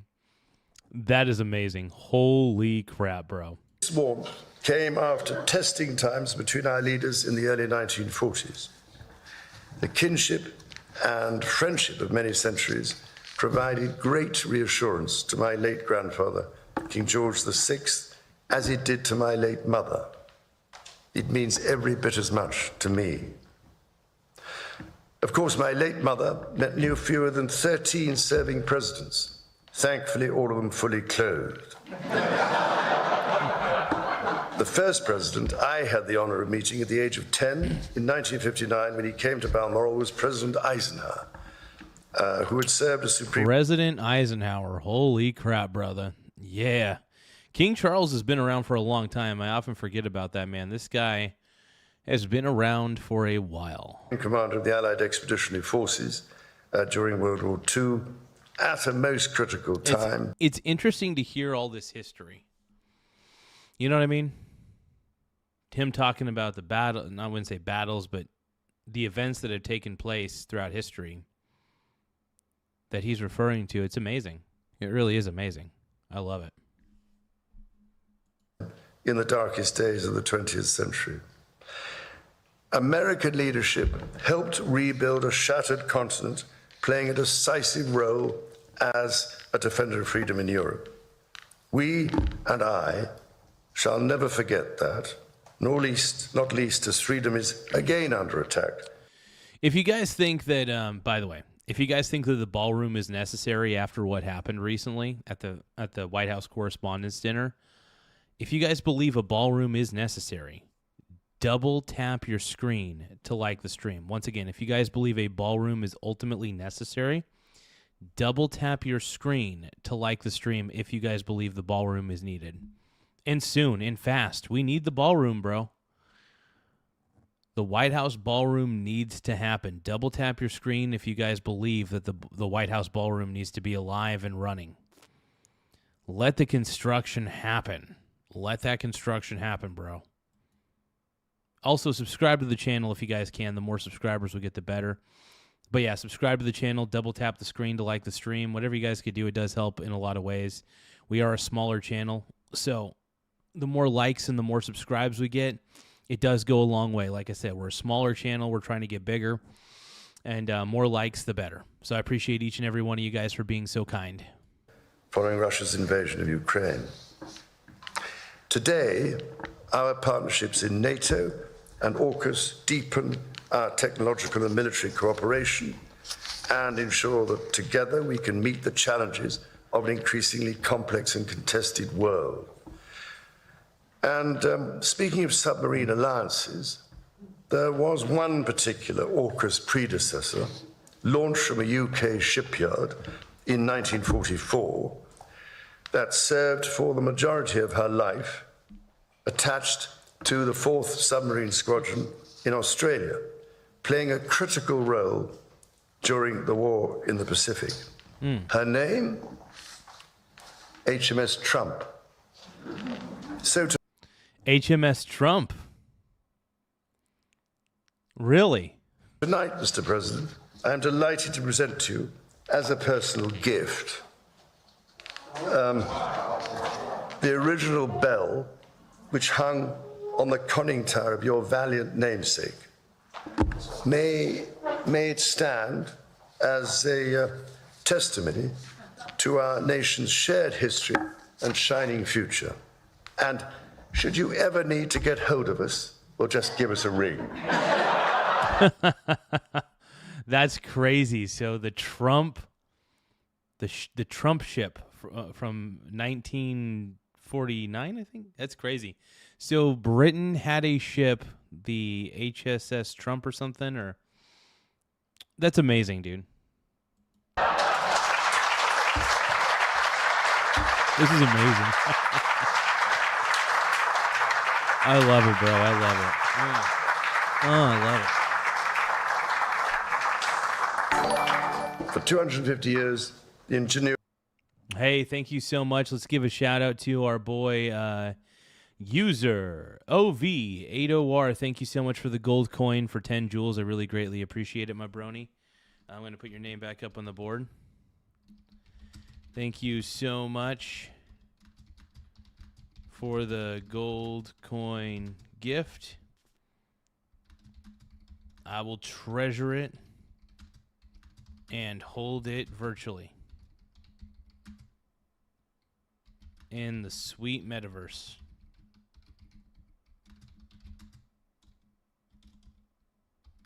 We love you, Brony Bro.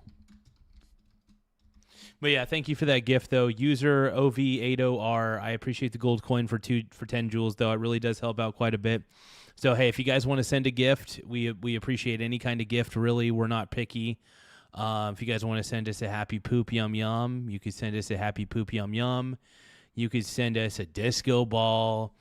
You could send us a turn it up gift. You could send us a 6767 gift. Whatever you guys want to do.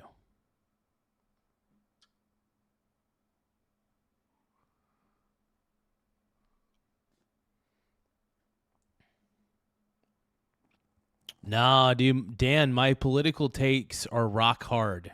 Unity and imagination of the people of the United States have been an inspiration to the world.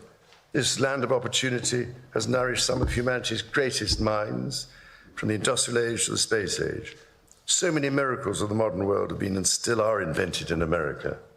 Indeed, we have followed the voyage of Artemis II, or Artemis II, as my family and I might like to call her, with close attention.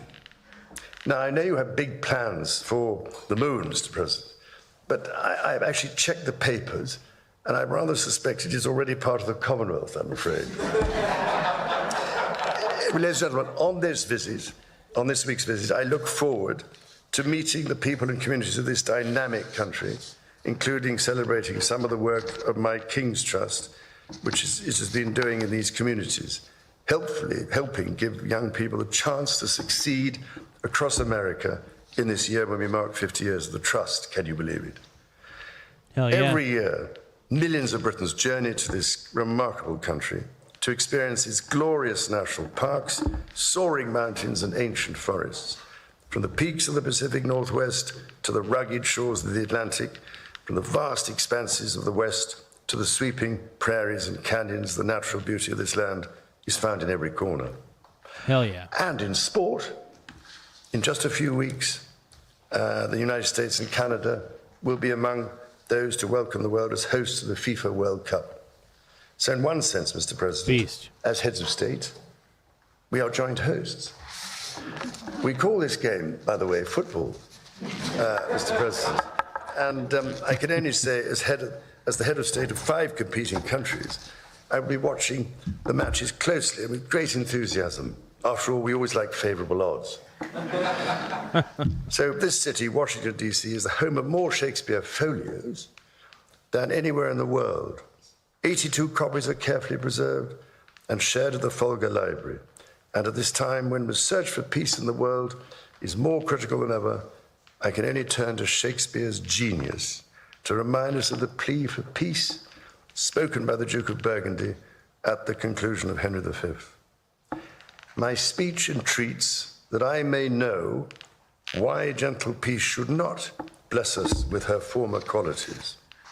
Thank you, Mr. President and Mrs. Trump, for your splendid dinner this evening, which, may I say, is a very considerable improvement on the Boston Tea Party.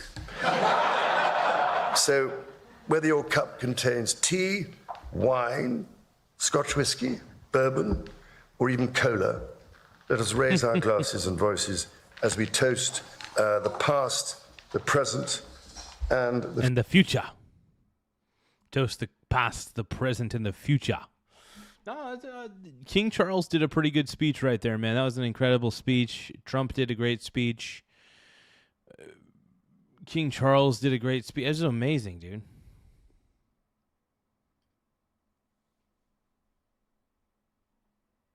Yeah. Hold on. Wait, I thought the left doesn't want any kings. I thought you guys were all about no kings. Why is everybody liking King Charles? Why does the left like King Charles when they keep saying no kings, no kings, no kings? Can somebody please explain that to me, please? Double tap the screen to like the stream if you think that Trump's the man. If you guys think that Trump is the greatest president of all time, just double tap your screen to like the stream. Let's go, bro. Let's go. Double tap your screen to like the stream, yo. That's all you gotta do. It's all you gotta do is double tap your screen. If you want to like the stream. If you want to like the stream, you got to double tap your screen. Everybody knows that you've got to double tap the screen. Everybody knows that you gotta double tap that screen. If you know what I mean. Double tap your screen. Just don't forget to not be mean. Double tap your screen. Double tap your screen, double tap your screen. My house in Budapest, my hidden treasure chest. Whole golden grand piano, my beautiful Castillo, you. Ooh, I leave it all. My acres of land I have achieved. It may be hard for you to stop and believe, but for you, I leave it all. Give me one good reason why I should ever make a change.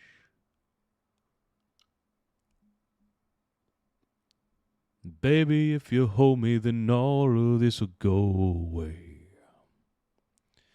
Give me one good reason why I should ever make a change. And baby, if you hold me, then all of this will go away. All right.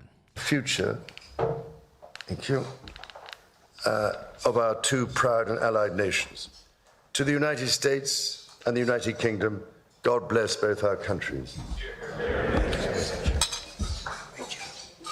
Thank you very much. Thank you.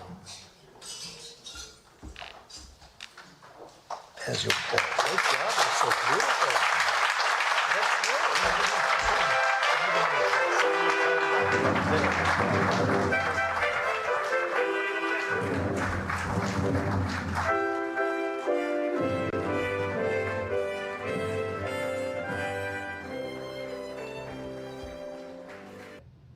All right, thanks for watching. Check out my new podcast, Hanging Out with Me, Sean Hannity. The big interviews, the debates you won't get anywhere else. Like and subscribe for new episodes. Yeah, dude, that was great. That was honestly pretty cool.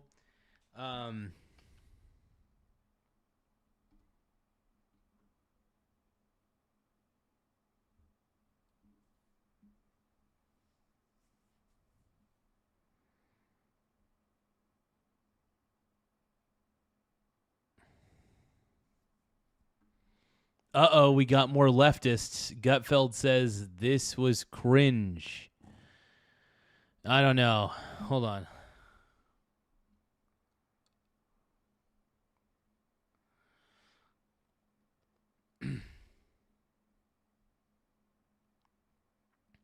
So the 5 is saying that everybody needed this moment. What are we talking about? Charles, he's so cute.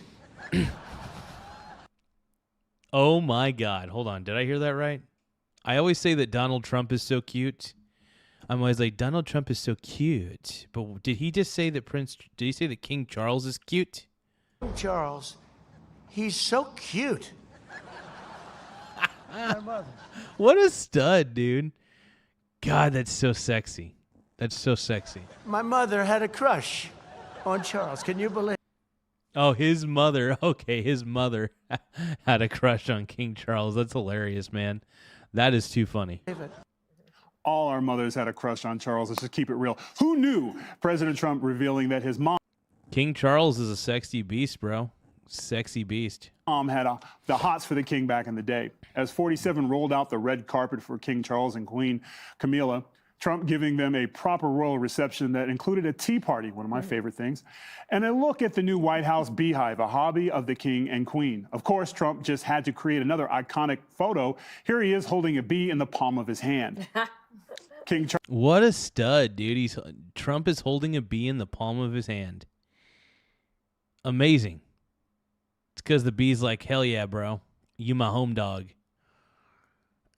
No, dude, Trump's the man, dude. I'm tired of the left. To all the leftists in my chat, Trump is the man. Double tap the screen if you think that Trump is the man. Double tap the screen if you think that Trump is the greatest. Double tap the screen if you want JD Vance 2028. Let's go, bro. Let's go. Charles also becoming the first British. I refuse to apologize for liking Trump. I want this to be very clear. I refuse to apologize for liking Donald Trump. You cannot bully me.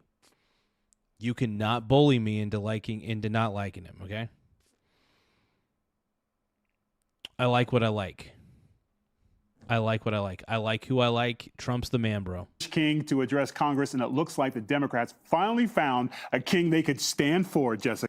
Yeah, it's funny, the irony. They all stood for King Charles when they constantly say no kings in America. Well, there is King Charles in America.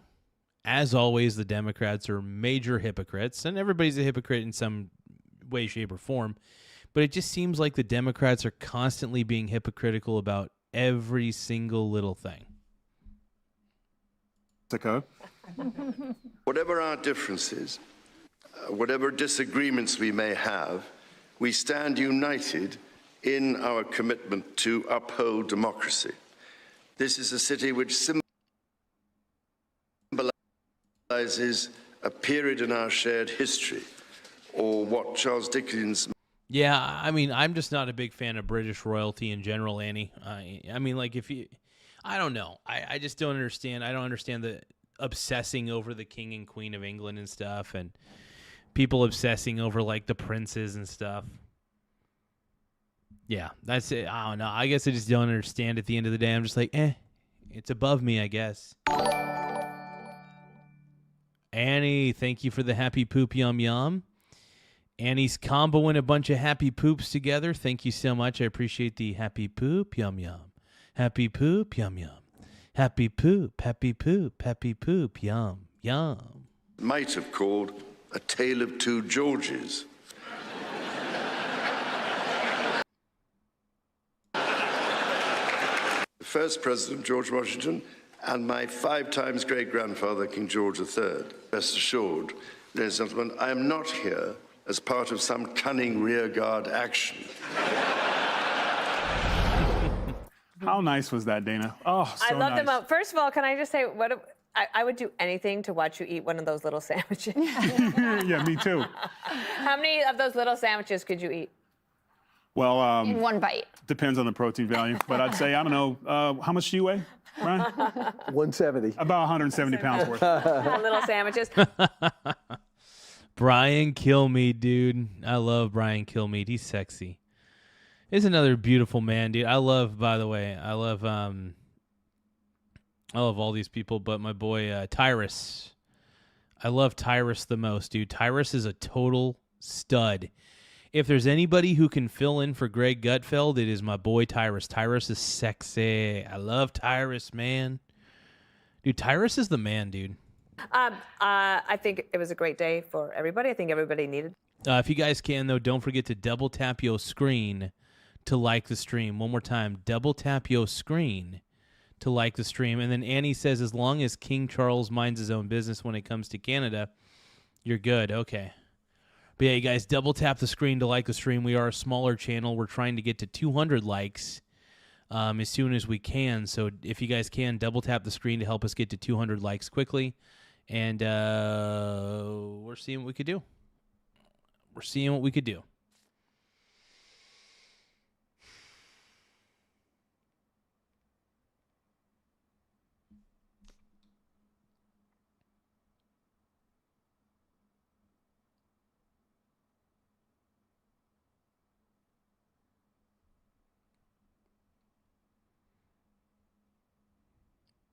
This moment. Yes. And wasn't it great to see everybody in Congress without their phones?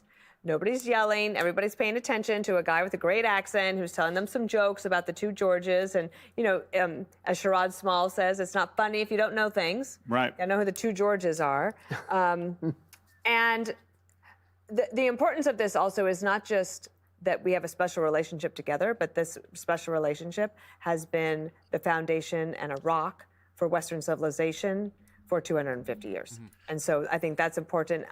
The fact that Keir Starmer could not give, he doesn't have this kind of support. That's the prime minister. It's political. It's different.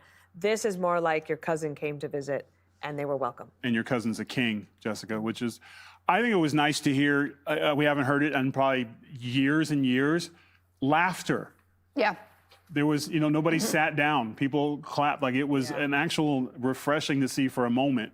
And you didn't see any hesitation on anyone's faces about the things they were going to stand up for. You know how at the State of the Union, everyone's kind of like eyeing who's around them and we're like, up, down, I don't know. Like, that girl got her face shot off. Do we get up or no? You know, this was like for the funny stuff and also for the serious stuff about the importance of this relationship, the importance. Well, and the reason that the Democrats can't stand for anything that Trump says, even if it's wholesome, is because they have Trump derangement syndrome. Now, the Democrats and everybody are willing to stand up for King Charles because, well, he's not the president of the United States, and these people all seem to like him. Now, the Democrats, oddly enough, they say no kings, but do they mean it? When they're all standing up for King Charles, I thought they don't want any kings. Why are you standing up for a king? Why are you praising a king? You're praising a king. So if you think that Donald Trump is a king, why don't you praise Donald Trump as well? That's my question. Why not? You guys clearly love kings. Also, if you guys can, double tap your screen to like the stream one more time. Double tap your screen to like the stream. If you guys think that JD Vance 2028 needs to happen, let's go. Double tap your screen to like the stream. If you guys love Trump as much as I do, please double tap your screen to like the stream. Let's go. Let's go. Of supporting Ukraine was a huge emphasis for him, the importance of the NATO alliance. I really enjoyed what he had to say about the importance of Christianity. And I thought that was a great message. You know, I'm a Jew, but I like that too. And I thought it was just nice to see a unity moment. And he was great out in the garden, him and Camilla, talking to reporters and staffers. And I think that it might be what the doctor ordered because, Trump has said, oh, I love King Charles, great man. And he has always known how to handle Trump, right? He has always known how to make him feel special and serious and that he's, a worthy president. And that doesn't mean that he agrees with him on everything and he pushes things that the president necessarily. They're friends. They have something real to it. So I hope at this time when we're talking about pulling out of NATO and maybe not supporting Ukraine to the full tilt, that relationship can be leveraged for things that I think are in the best interests of the West. Brian, President Trump kind of took care of the king kind of like I do with you. And while he was talking, I thought of a book for you, the story of Two Georges. That's right up your alley. That's a fantastic title, by the way, isn't it? Yeah. And I don't think it's trademarked yet. You have time. Right. And George W. used to talk about the second George W. Brian, kill me, dude. He needs to write that book. Brian's the man, dude. So hot. Right. You remember the French Indian War? This guy. I was George on Washington was the colonel. I know. George Washington was the colonel for the British. But talk about getting over things. I mean, you think we beat the British in the biggest upset in military history in 1778 and 1783, right? Yeah. If they had Kalshi back in the day, that would have been a black swan event. Nobody expected the United States to win against Britain, but guess what happened? We did. We had the high ground. So we beat them there. They get us back in 1814 by burning the White House and the very building that he was standing in to the ground. And now he says we're great friends. I don't want to be negative, but the reality is a lot different. The reality is they've let their entire military wither. The reality is they have restricted. Yeah, I mean, the UK has no military. Let's just be quite honest. They don't have much of a military, the UK. And I don't know. I just don't think that they should ever have the power to tell us what to do in anything, in any way, shape, or form.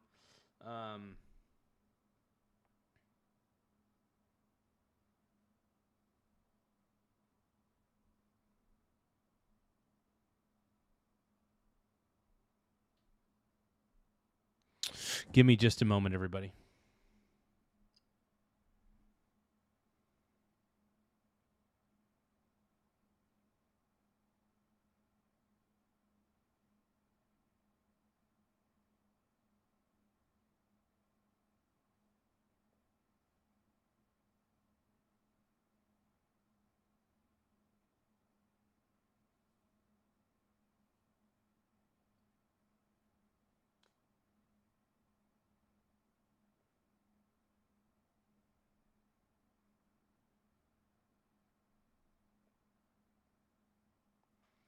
Well, I'm getting lots and lots of dividends. That's all that matters. Give me the dividends. I want my dividends. Restrictions on our military bases. There are military bases in their country they're allowed to use. The reality is they declared Iran in 2010 a persistent and consistent threat to their nation, and they never stopped that. They have no diplomatic relations with Iran. They had every reason to confront Iran, as we did. And even though we surprised them because we wanted to take out their leadership successfully and didn't give them a lead time, they have not stood up. Now, I know the king doesn't make these decisions, but the prime minister does. And the prime minister has not put their country in good stead right now. He's let that, or let's say 6 prime ministers in the last 5 years, they let that whole military wither. They are no longer a partnership. They are a responsibility. We have to watch their back. How nice it was. Yeah, I know. I'm the one that does. I know, but I'm disappointed in the actual government instead of the make-believe government. He's cranky because he's staying up. I told you to get some sleep. Now, we need real friends right now in Iran. There's no reason to yell right now, Brian. Yeah. During your time at the White House. Oh my God, Tyrus is so funny, dude. I love Tyrus so much. I love Greg Gutfeld. I love Tyrus. I think they're both hilarious dudes. Amazing dudes. Crazy cool dudes. Did you have any interaction with the royal family? No, it was COVID-19. So we were all sequestered away with our mask on, our 2 layers of masks. So no, we did not. But I knew that President Trump had warm thoughts about the royals. They have a friendly relationship. We saw that back during Sarah Sanders' tenure. She traveled and got to go on the big royal state visit over in the UK, which was amazing, fun to watch. No bitterness. I love Sarah. She's a good friend and mentor to me. I would say I loved much of the humor. I thought it was great. He said, America, 250 years, in the UK, we call that just the other day. Which is a great line. It's very cheeky, I believe the term is. It's a great line. The Christian faith part, I love that. It's the firm anchor that guides us daily, he said. But I have to agree with Brian. When I heard him say, America's words carry meaning, the actions matter even more. I mean, that applies to NATO, too. And I was on NATO's website. They're there to safeguard the freedom and security of all members, does this through political and military. Yeah, and here's the thing, though. Majority of the allies in NATO don't even barely have a functioning military, it feels like. And they basically expect the United States to protect them. Yeah, I mean, we'll do the best we can. I mean, the U.S. military will do the best it can.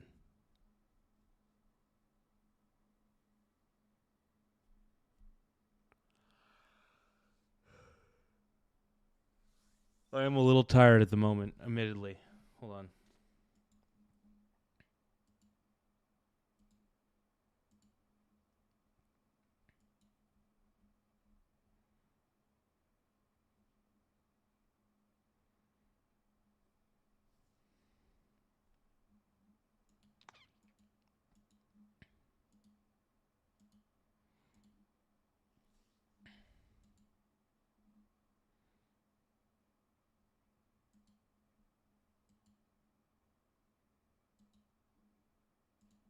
means.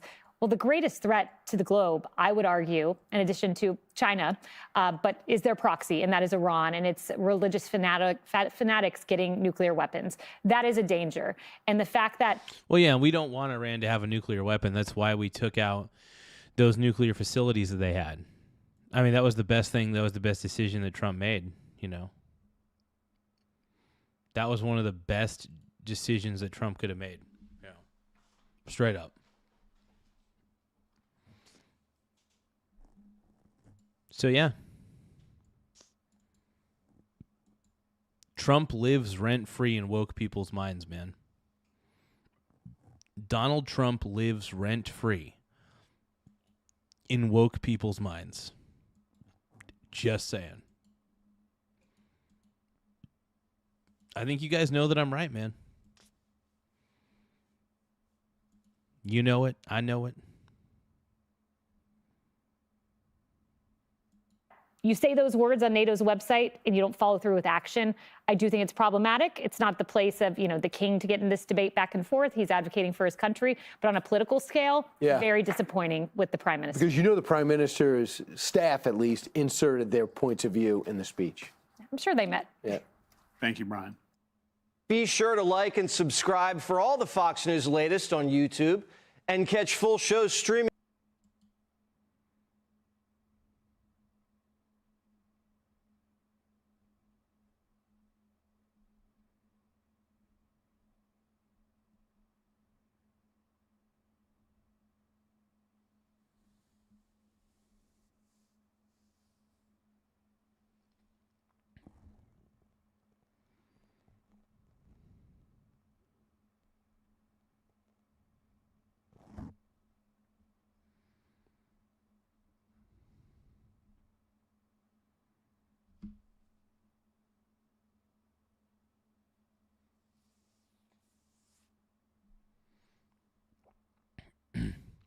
Oh, Nick Shirley gives us an update. FBI raids the Leering Center. Minnesota fraudsters on alert. It is officially National Leering Day. The Leering Center has a happy Quality Leering Center Day. Today is the day that the Quality Leering Center got punished for being fraudulent. Officially been raided, and play the clip. Large-scale raids targeting federal fraud currently underway. Federal agents seen leaving the Quality Learning Center. Take a look at this video here. Sources tell Fox that federal agents are raiding about 22 businesses across Minneapolis this morning. And sources say many of them are tied to Somali-owned operations. All of this comes after that viral YouTube video from Nick Shirley. It was back in December. In that video, he visited different child care centers. And you'll remember they were either closed or there were just no children inside, despite receiving state child care funding. Now, yeah, and a lot of these places, man, they were taking the funding and they were basically using it to buy really expensive cars and just basically they set up a bunch of fake businesses is what really happened. And this is great, man, because this needed to happen. These centers needed to get raided because Nick Shirley exposed them for what they were. Fake as hell. They were all fake AF. Fake as titties. the location that you're looking at right now, it's the Quality Learning Center. This is the daycare. It went viral. No, it's Quality Leering Center. Leering. Get it right. Leering. Blew up on social media because of a sign outside with learning that was literally misspelled. Looks like we got a statement from DHS sharing, quote, Homeland Security investigations in cooperation with our law enforcement partners executed criminal search warrants in Minneapolis relating to the rampant fraud of U.S. taxpayers' dollars. So there you have it. Over 20 businesses were raided by the FBI and HSI today because of fraud that took place. They had 22 search warrants for primarily Somali-ran businesses because it just so happens to be that a lot of the businesses in Minnesota that were fraudulent were ran by Somalians.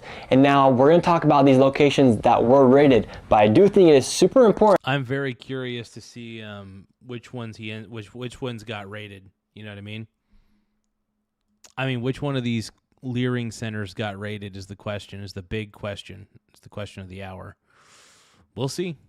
That we talk about somebody who's trying to claim credit for the fraud being exposed, and that is Tim Walz. Tim Walz actually said... Tim Walz is claiming credit for the fraud being exposed when it was Nick Shirley the entire freaking time that basically shined a light on it? Is Tim Walz actually trying to take credit for this? Bullshit. He should not. The only thing Tim Walz should do is be like worshiping the ground that Nick Shirley walks on. Actually, no. Nick Shirley ended Tim Walz's political career. All because Tim Walz turned a blind eye to all the fraud in Minnesota. At the height of this fraud, that no evidence of fraud was taking place in Minnesota. However, today Tim Walz is saying something completely different, trying to take credit for the fraud being exposed. And this is what Tim Walz had to say on X today. He said, if you commit fraud in Minnesota, you are going to get caught. And that's exactly what we saw today. We catch criminals when state and federal agencies share information, joint investigations work, and securing justice depends on it. He then said, today's raids by state and federal law enforcement happened because our state agencies caught irregular behavior and reported it. That is a complete... That's crazy. You know what they did is they watched Nick Shirley's videos. They watched Nick Shirley's videos and found that, oh, that's right. You know what they found? They found that Nick Shirley exposed all the frickin' fraud that was happening. Oh. No way. It really blows my mind,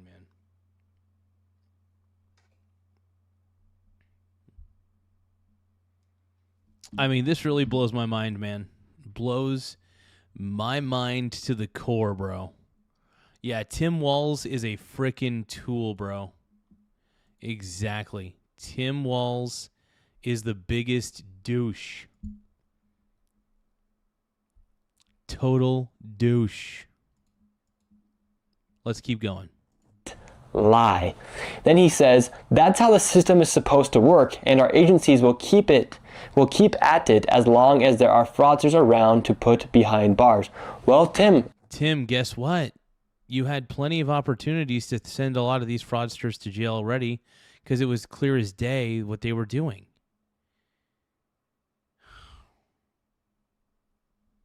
I love you, Nick Shirley. I think you're the man, by the way. Nick Shirley's the GOAT, by the way. Actually might have to get put behind bars because he enabled all this fraud to take place underneath his leadership in Minnesota. And just to talk about some of the... Yeah, Tim Walz is the governor who enabled all this to happen in Minnesota to begin with. All the fraudulent behavior.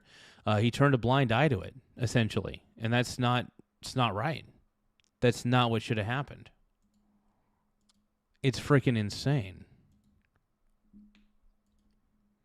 But yeah, I love Nick Shirley. I love what he's doing. Amazing kid. The stuff that was irregular inside of Minnesota, such as the 1,000% increases for the budget for autism. Meanwhile, there was not 1,000% increase of children with autism, or the increase of money that they're giving to these daycares that actually had no kids inside of the daycares. And with all this going on, I do have some good news. Right now, everything on my website is 25% off. All you have to do is go to the link down below and use code LeeringDay, and you can go ahead and get yourself a Leering hoodie or anything else we have available. We have t-shirts, hoodies available, and just use code LeeringDay for 25% off. And now let's get back into Yay, Leering Day. Talking about the fraud. And now I am a quality leerer. I am part of the Quality Leering Center. And I'm proud of it. Let's actually talk about who deserves the most credit for exposing this fraud, and that is... Tim Walz deserves all the credit. Nick Shirley deserves 0% of the credit. Even though Nick Shirley exposed all the fraud that was happening, Nick Shirley deserves 0% of the credit. Tim Walz deserves all of it. You want to know why? Because Tim Walz is a Democrat, and Democrats are good people, even if they do nothing.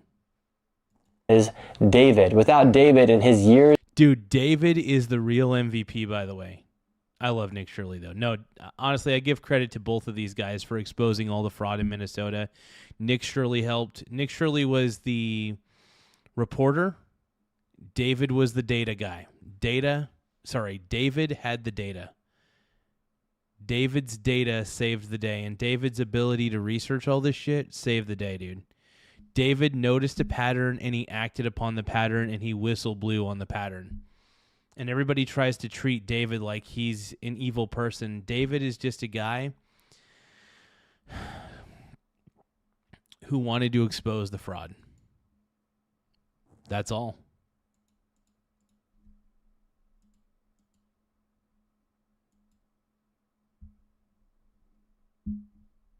That's all, bro.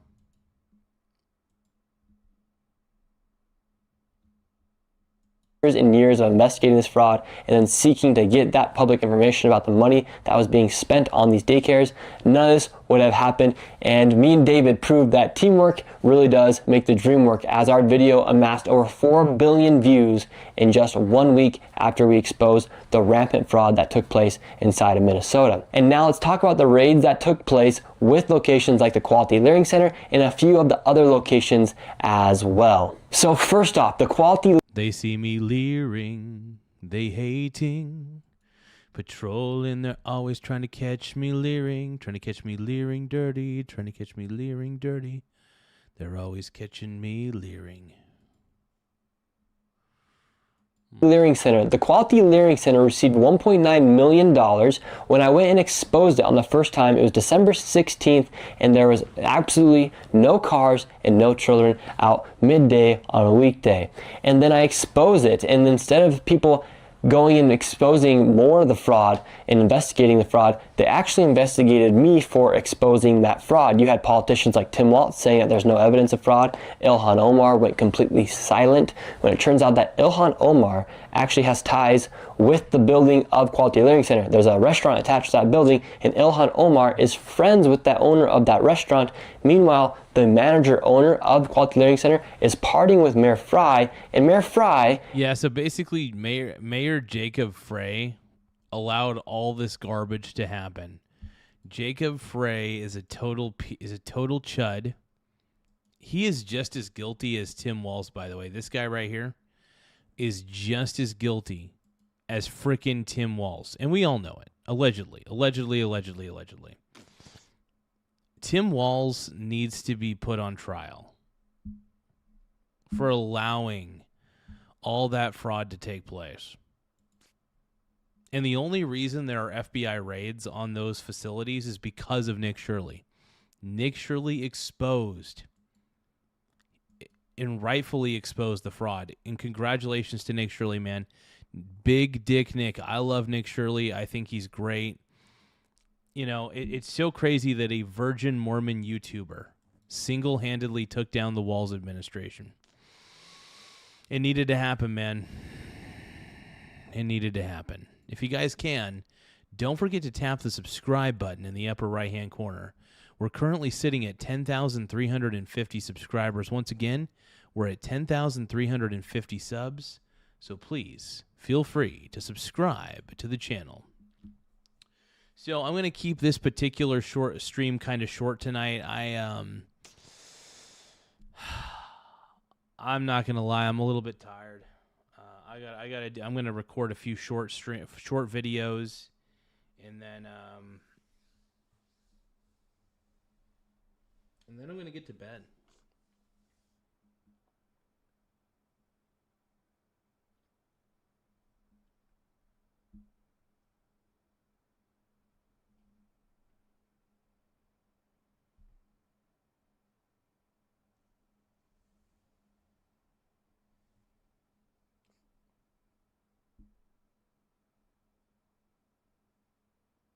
But we're going to react to the rest of the video, though, before I go to bed. If you guys can, feel free to send any gifts. The more gifts we get, the better. It does help the channel grow. It helps kind of fund the channel as well, so the more gifts we get, the better. So I appreciate anything you guys want to send me. I want to thank Jen and Annie, and I want to thank Annie. Annie's been really kind. Annie's been very generous with the gifts that she's been giving, and I just want to thank you big time for those gifts, Annie. You guys are amazing. Big time. Annie, you're amazing. I cannot thank Annie enough, man. She's been incredible. There's been a lot of people who have been funding the channel, but she's been sending gifts, and I love it. But if you guys want to pitch in, though, if anybody out there who hasn't gifted yet, a little gift goes a long way, even a happy poop. Whether it's a happy poop, a stay hydrated turtle, whatever virtual gift you guys want to send me, I appreciate it. You just got to tap the gift button. And yeah, from there, it's just like it's a winning situation, man. Is actually taking tours of other daycares with the friend of Ilhan Omar at her other daycare. I know that was a lot of information there, but that is the truth. There's a lot of ties. Hey, Annie, you rock. Thank you, Annie. I appreciate you. You're amazing. Thank you for those gifts. Thank you, Texas Jane, for the gifts. And also, there's been a lot of people who have just been contributing quite a bit lately, and I just got to give them their flowers, man. I got to give everybody their flowers. Y'all deserve them.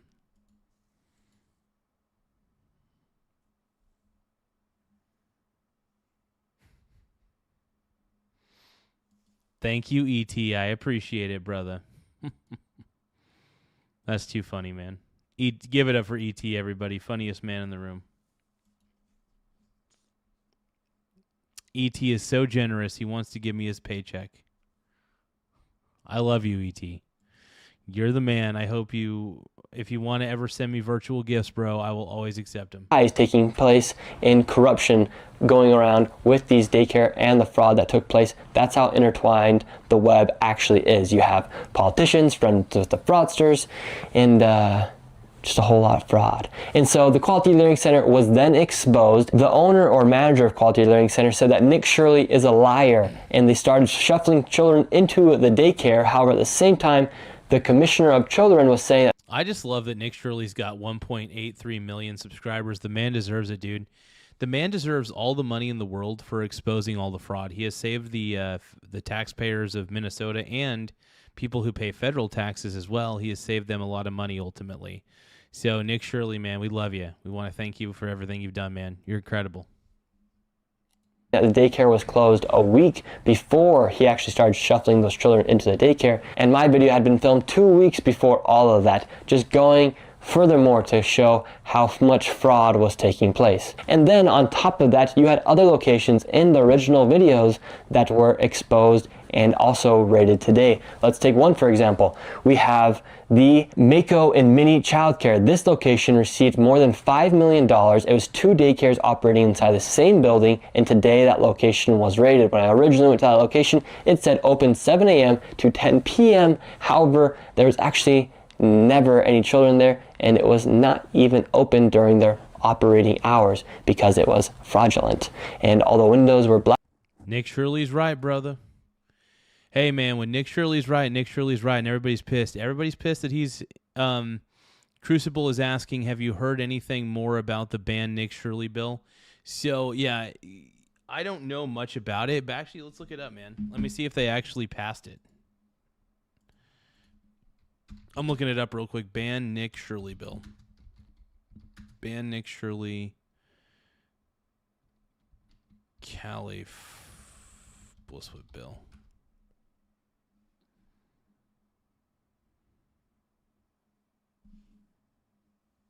Did it actually pass?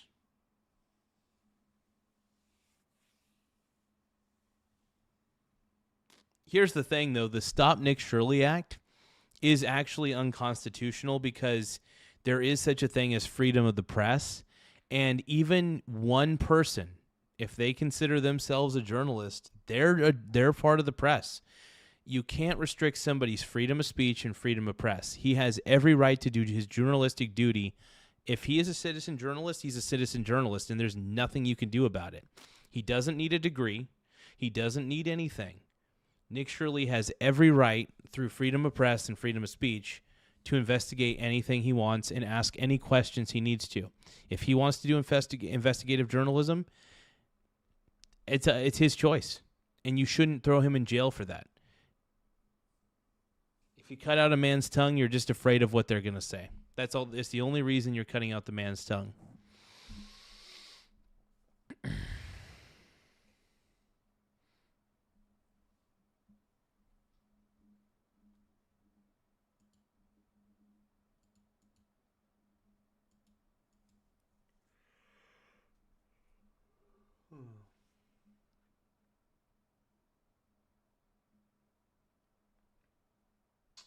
Yeah, exactly, Crucible. Look, the Democrats want to silence Nick because they are worried what he's going to find next. Yeah, I think that they are. I think they are afraid. They're afraid of Nick Shirley because he is slowly dismantling their empire. Nick Shirley is slowly dismantling their empire. Blacked out, doorbell didn't work, you name it. Now they have been raided. Another location that was raided was called the Somali Senior Center and Adult Day Services.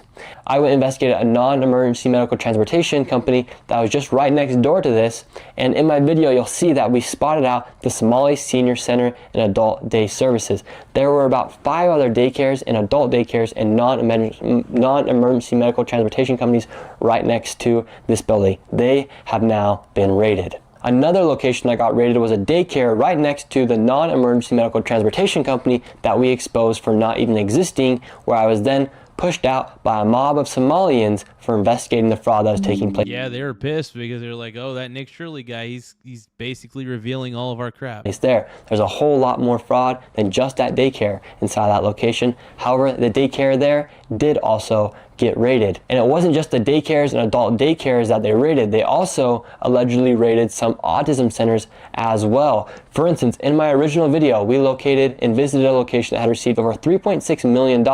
It's a daycare that also was running Feeding Our Future. And just a block away from that daycare was an autism center. Turns out the owner of the daycare and the owner of the autism center are the same person. So there's even more proof about the fraud that not shocking at all, but shocking was taking place.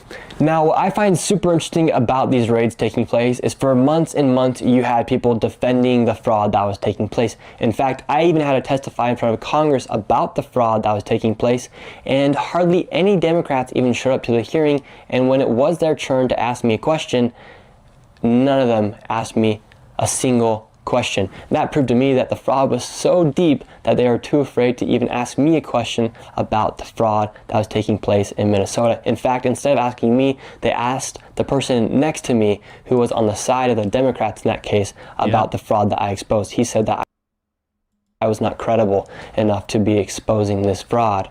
That's so crazy. Nick Shirley is 100% credible, because you want to know why?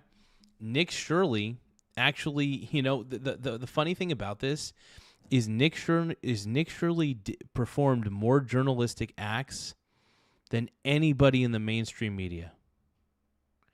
That proves to me that independent journalism is alive and free. And I'm all about independent journalists. I like Nick Shirley. I don't care what I don't care what side of the aisle you're on, if you're a Democrat or Republican. If you want to be an independent journalist, you have every right. You have every right to expose things. So whether you're a Democrat or a Republican, you have every right to be a journalist. And if you can give credible, real evidence, even if it's through something as simple as an iPhone video, and if you're reporting on fraud and the fraud is exposed, that's the way it needs to be, man. So obviously it's really crazy that I do feel like the Democrats are the first to defend the fraud, which is really sad. I really wish they would stop defending the fraud. It just doesn't make any sense to me. It's kind of wild if you think about it, because the Democrats just keep defending this garbage, you know? And I don't get it. I really don't get it, man. Anyway, I'm going to react to the rest of this video, and then I'm going to end the stream as quickly as I can, because I am tired and I want to do some short videos. And then once those short videos are recorded, I'm going to upload them to the channel, and you guys are going to watch. Which is a bit if you want.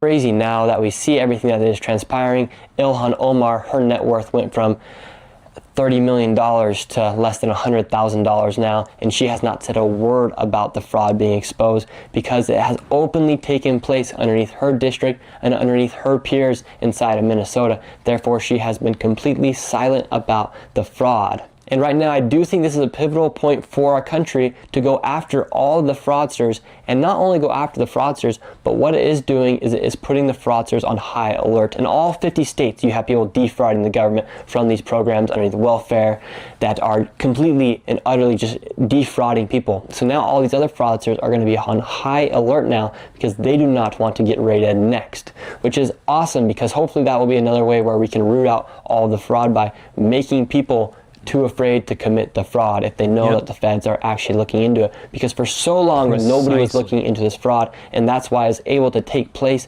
in locations like Minnesota, where if you were then to expose the fraud, you'd have your governor call you a racist, Islamophobic, white supremacist. So I do think this will now put the fraudsters on high alert, knowing that the feds are looking into the fraud and they are cracking down on these individuals. And I do think we can expect to see prosecutions and arrests take place. And that was only 22 raids that took place. I'm sure there's probably hundreds of other businesses inside the Minnesota, Minneapolis, St. Paul area where they can also crack down on the fraud as well. And remember, right now we are running a discount because it is National Layering Day. Hey, thank you, Bubba, for sending a clutch. Everybody give a shout out to Bubba J007 for sending a clutch for 30 joules. My man. You are in the clutch. You bailed me out like Ray Allen bailed out LeBron James in Game 6 of the NBA Finals. Much love, bro. Much love.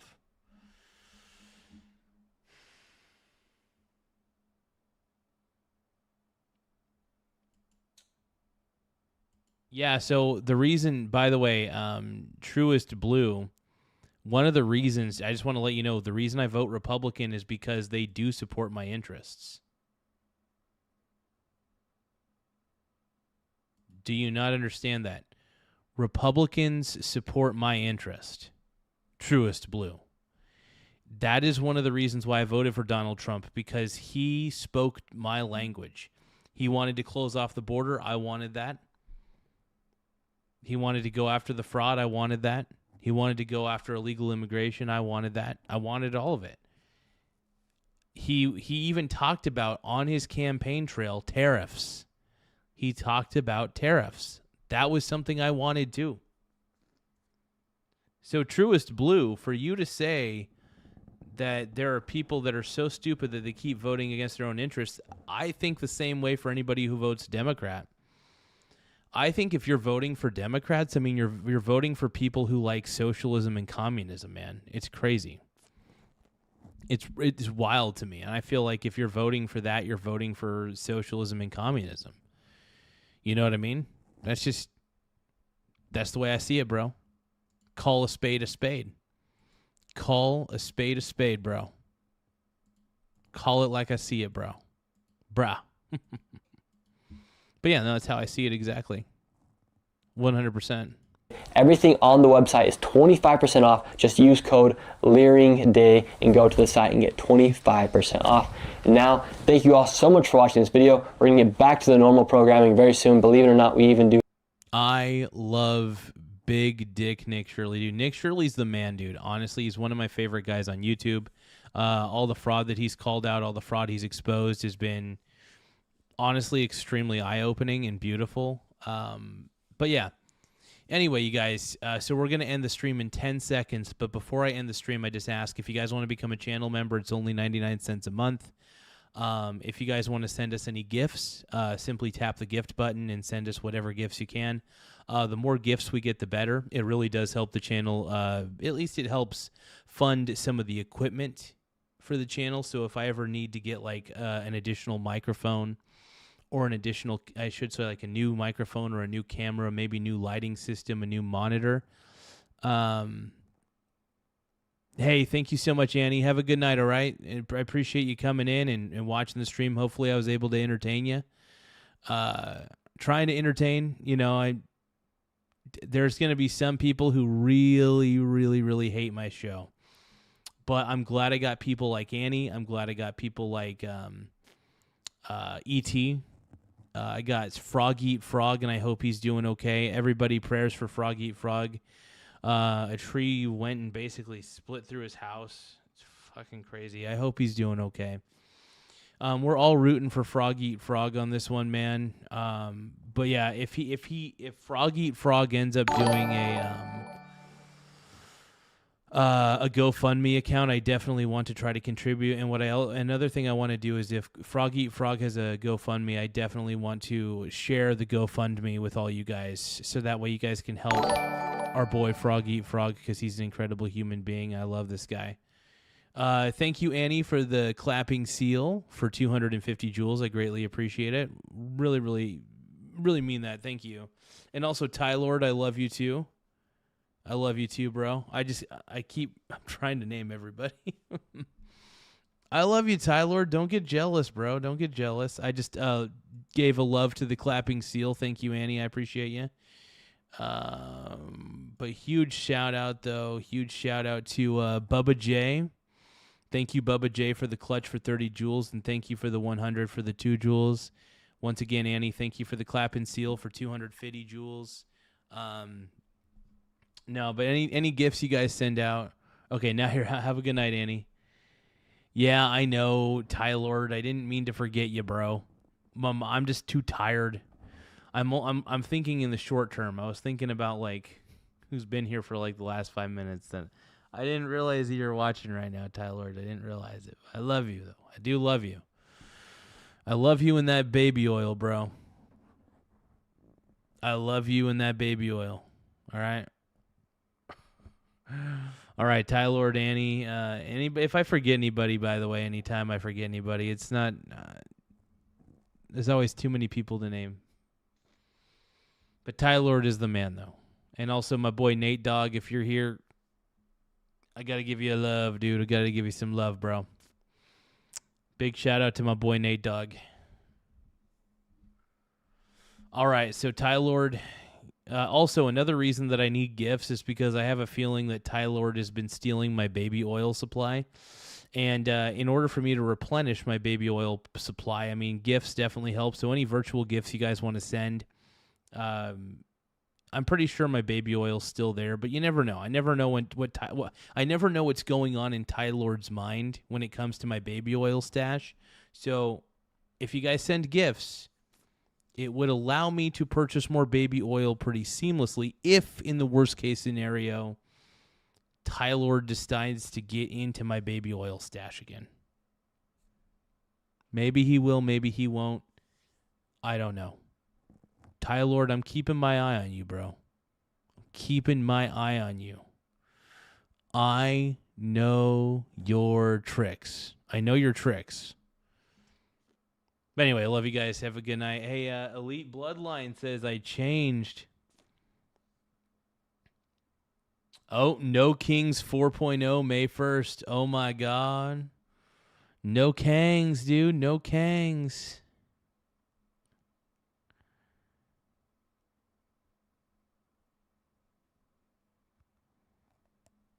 Thank you, Elite Bloodline. I love you, Brony. You're the man, dog. Anyway, have a good night, everybody. I'm going to end the stream in 10, 9, 8, 7, 6, 5, 4, 3, 2, 1. Ending the stream right now. Make sure you guys tap the subscribe button, and if you can, send a gift.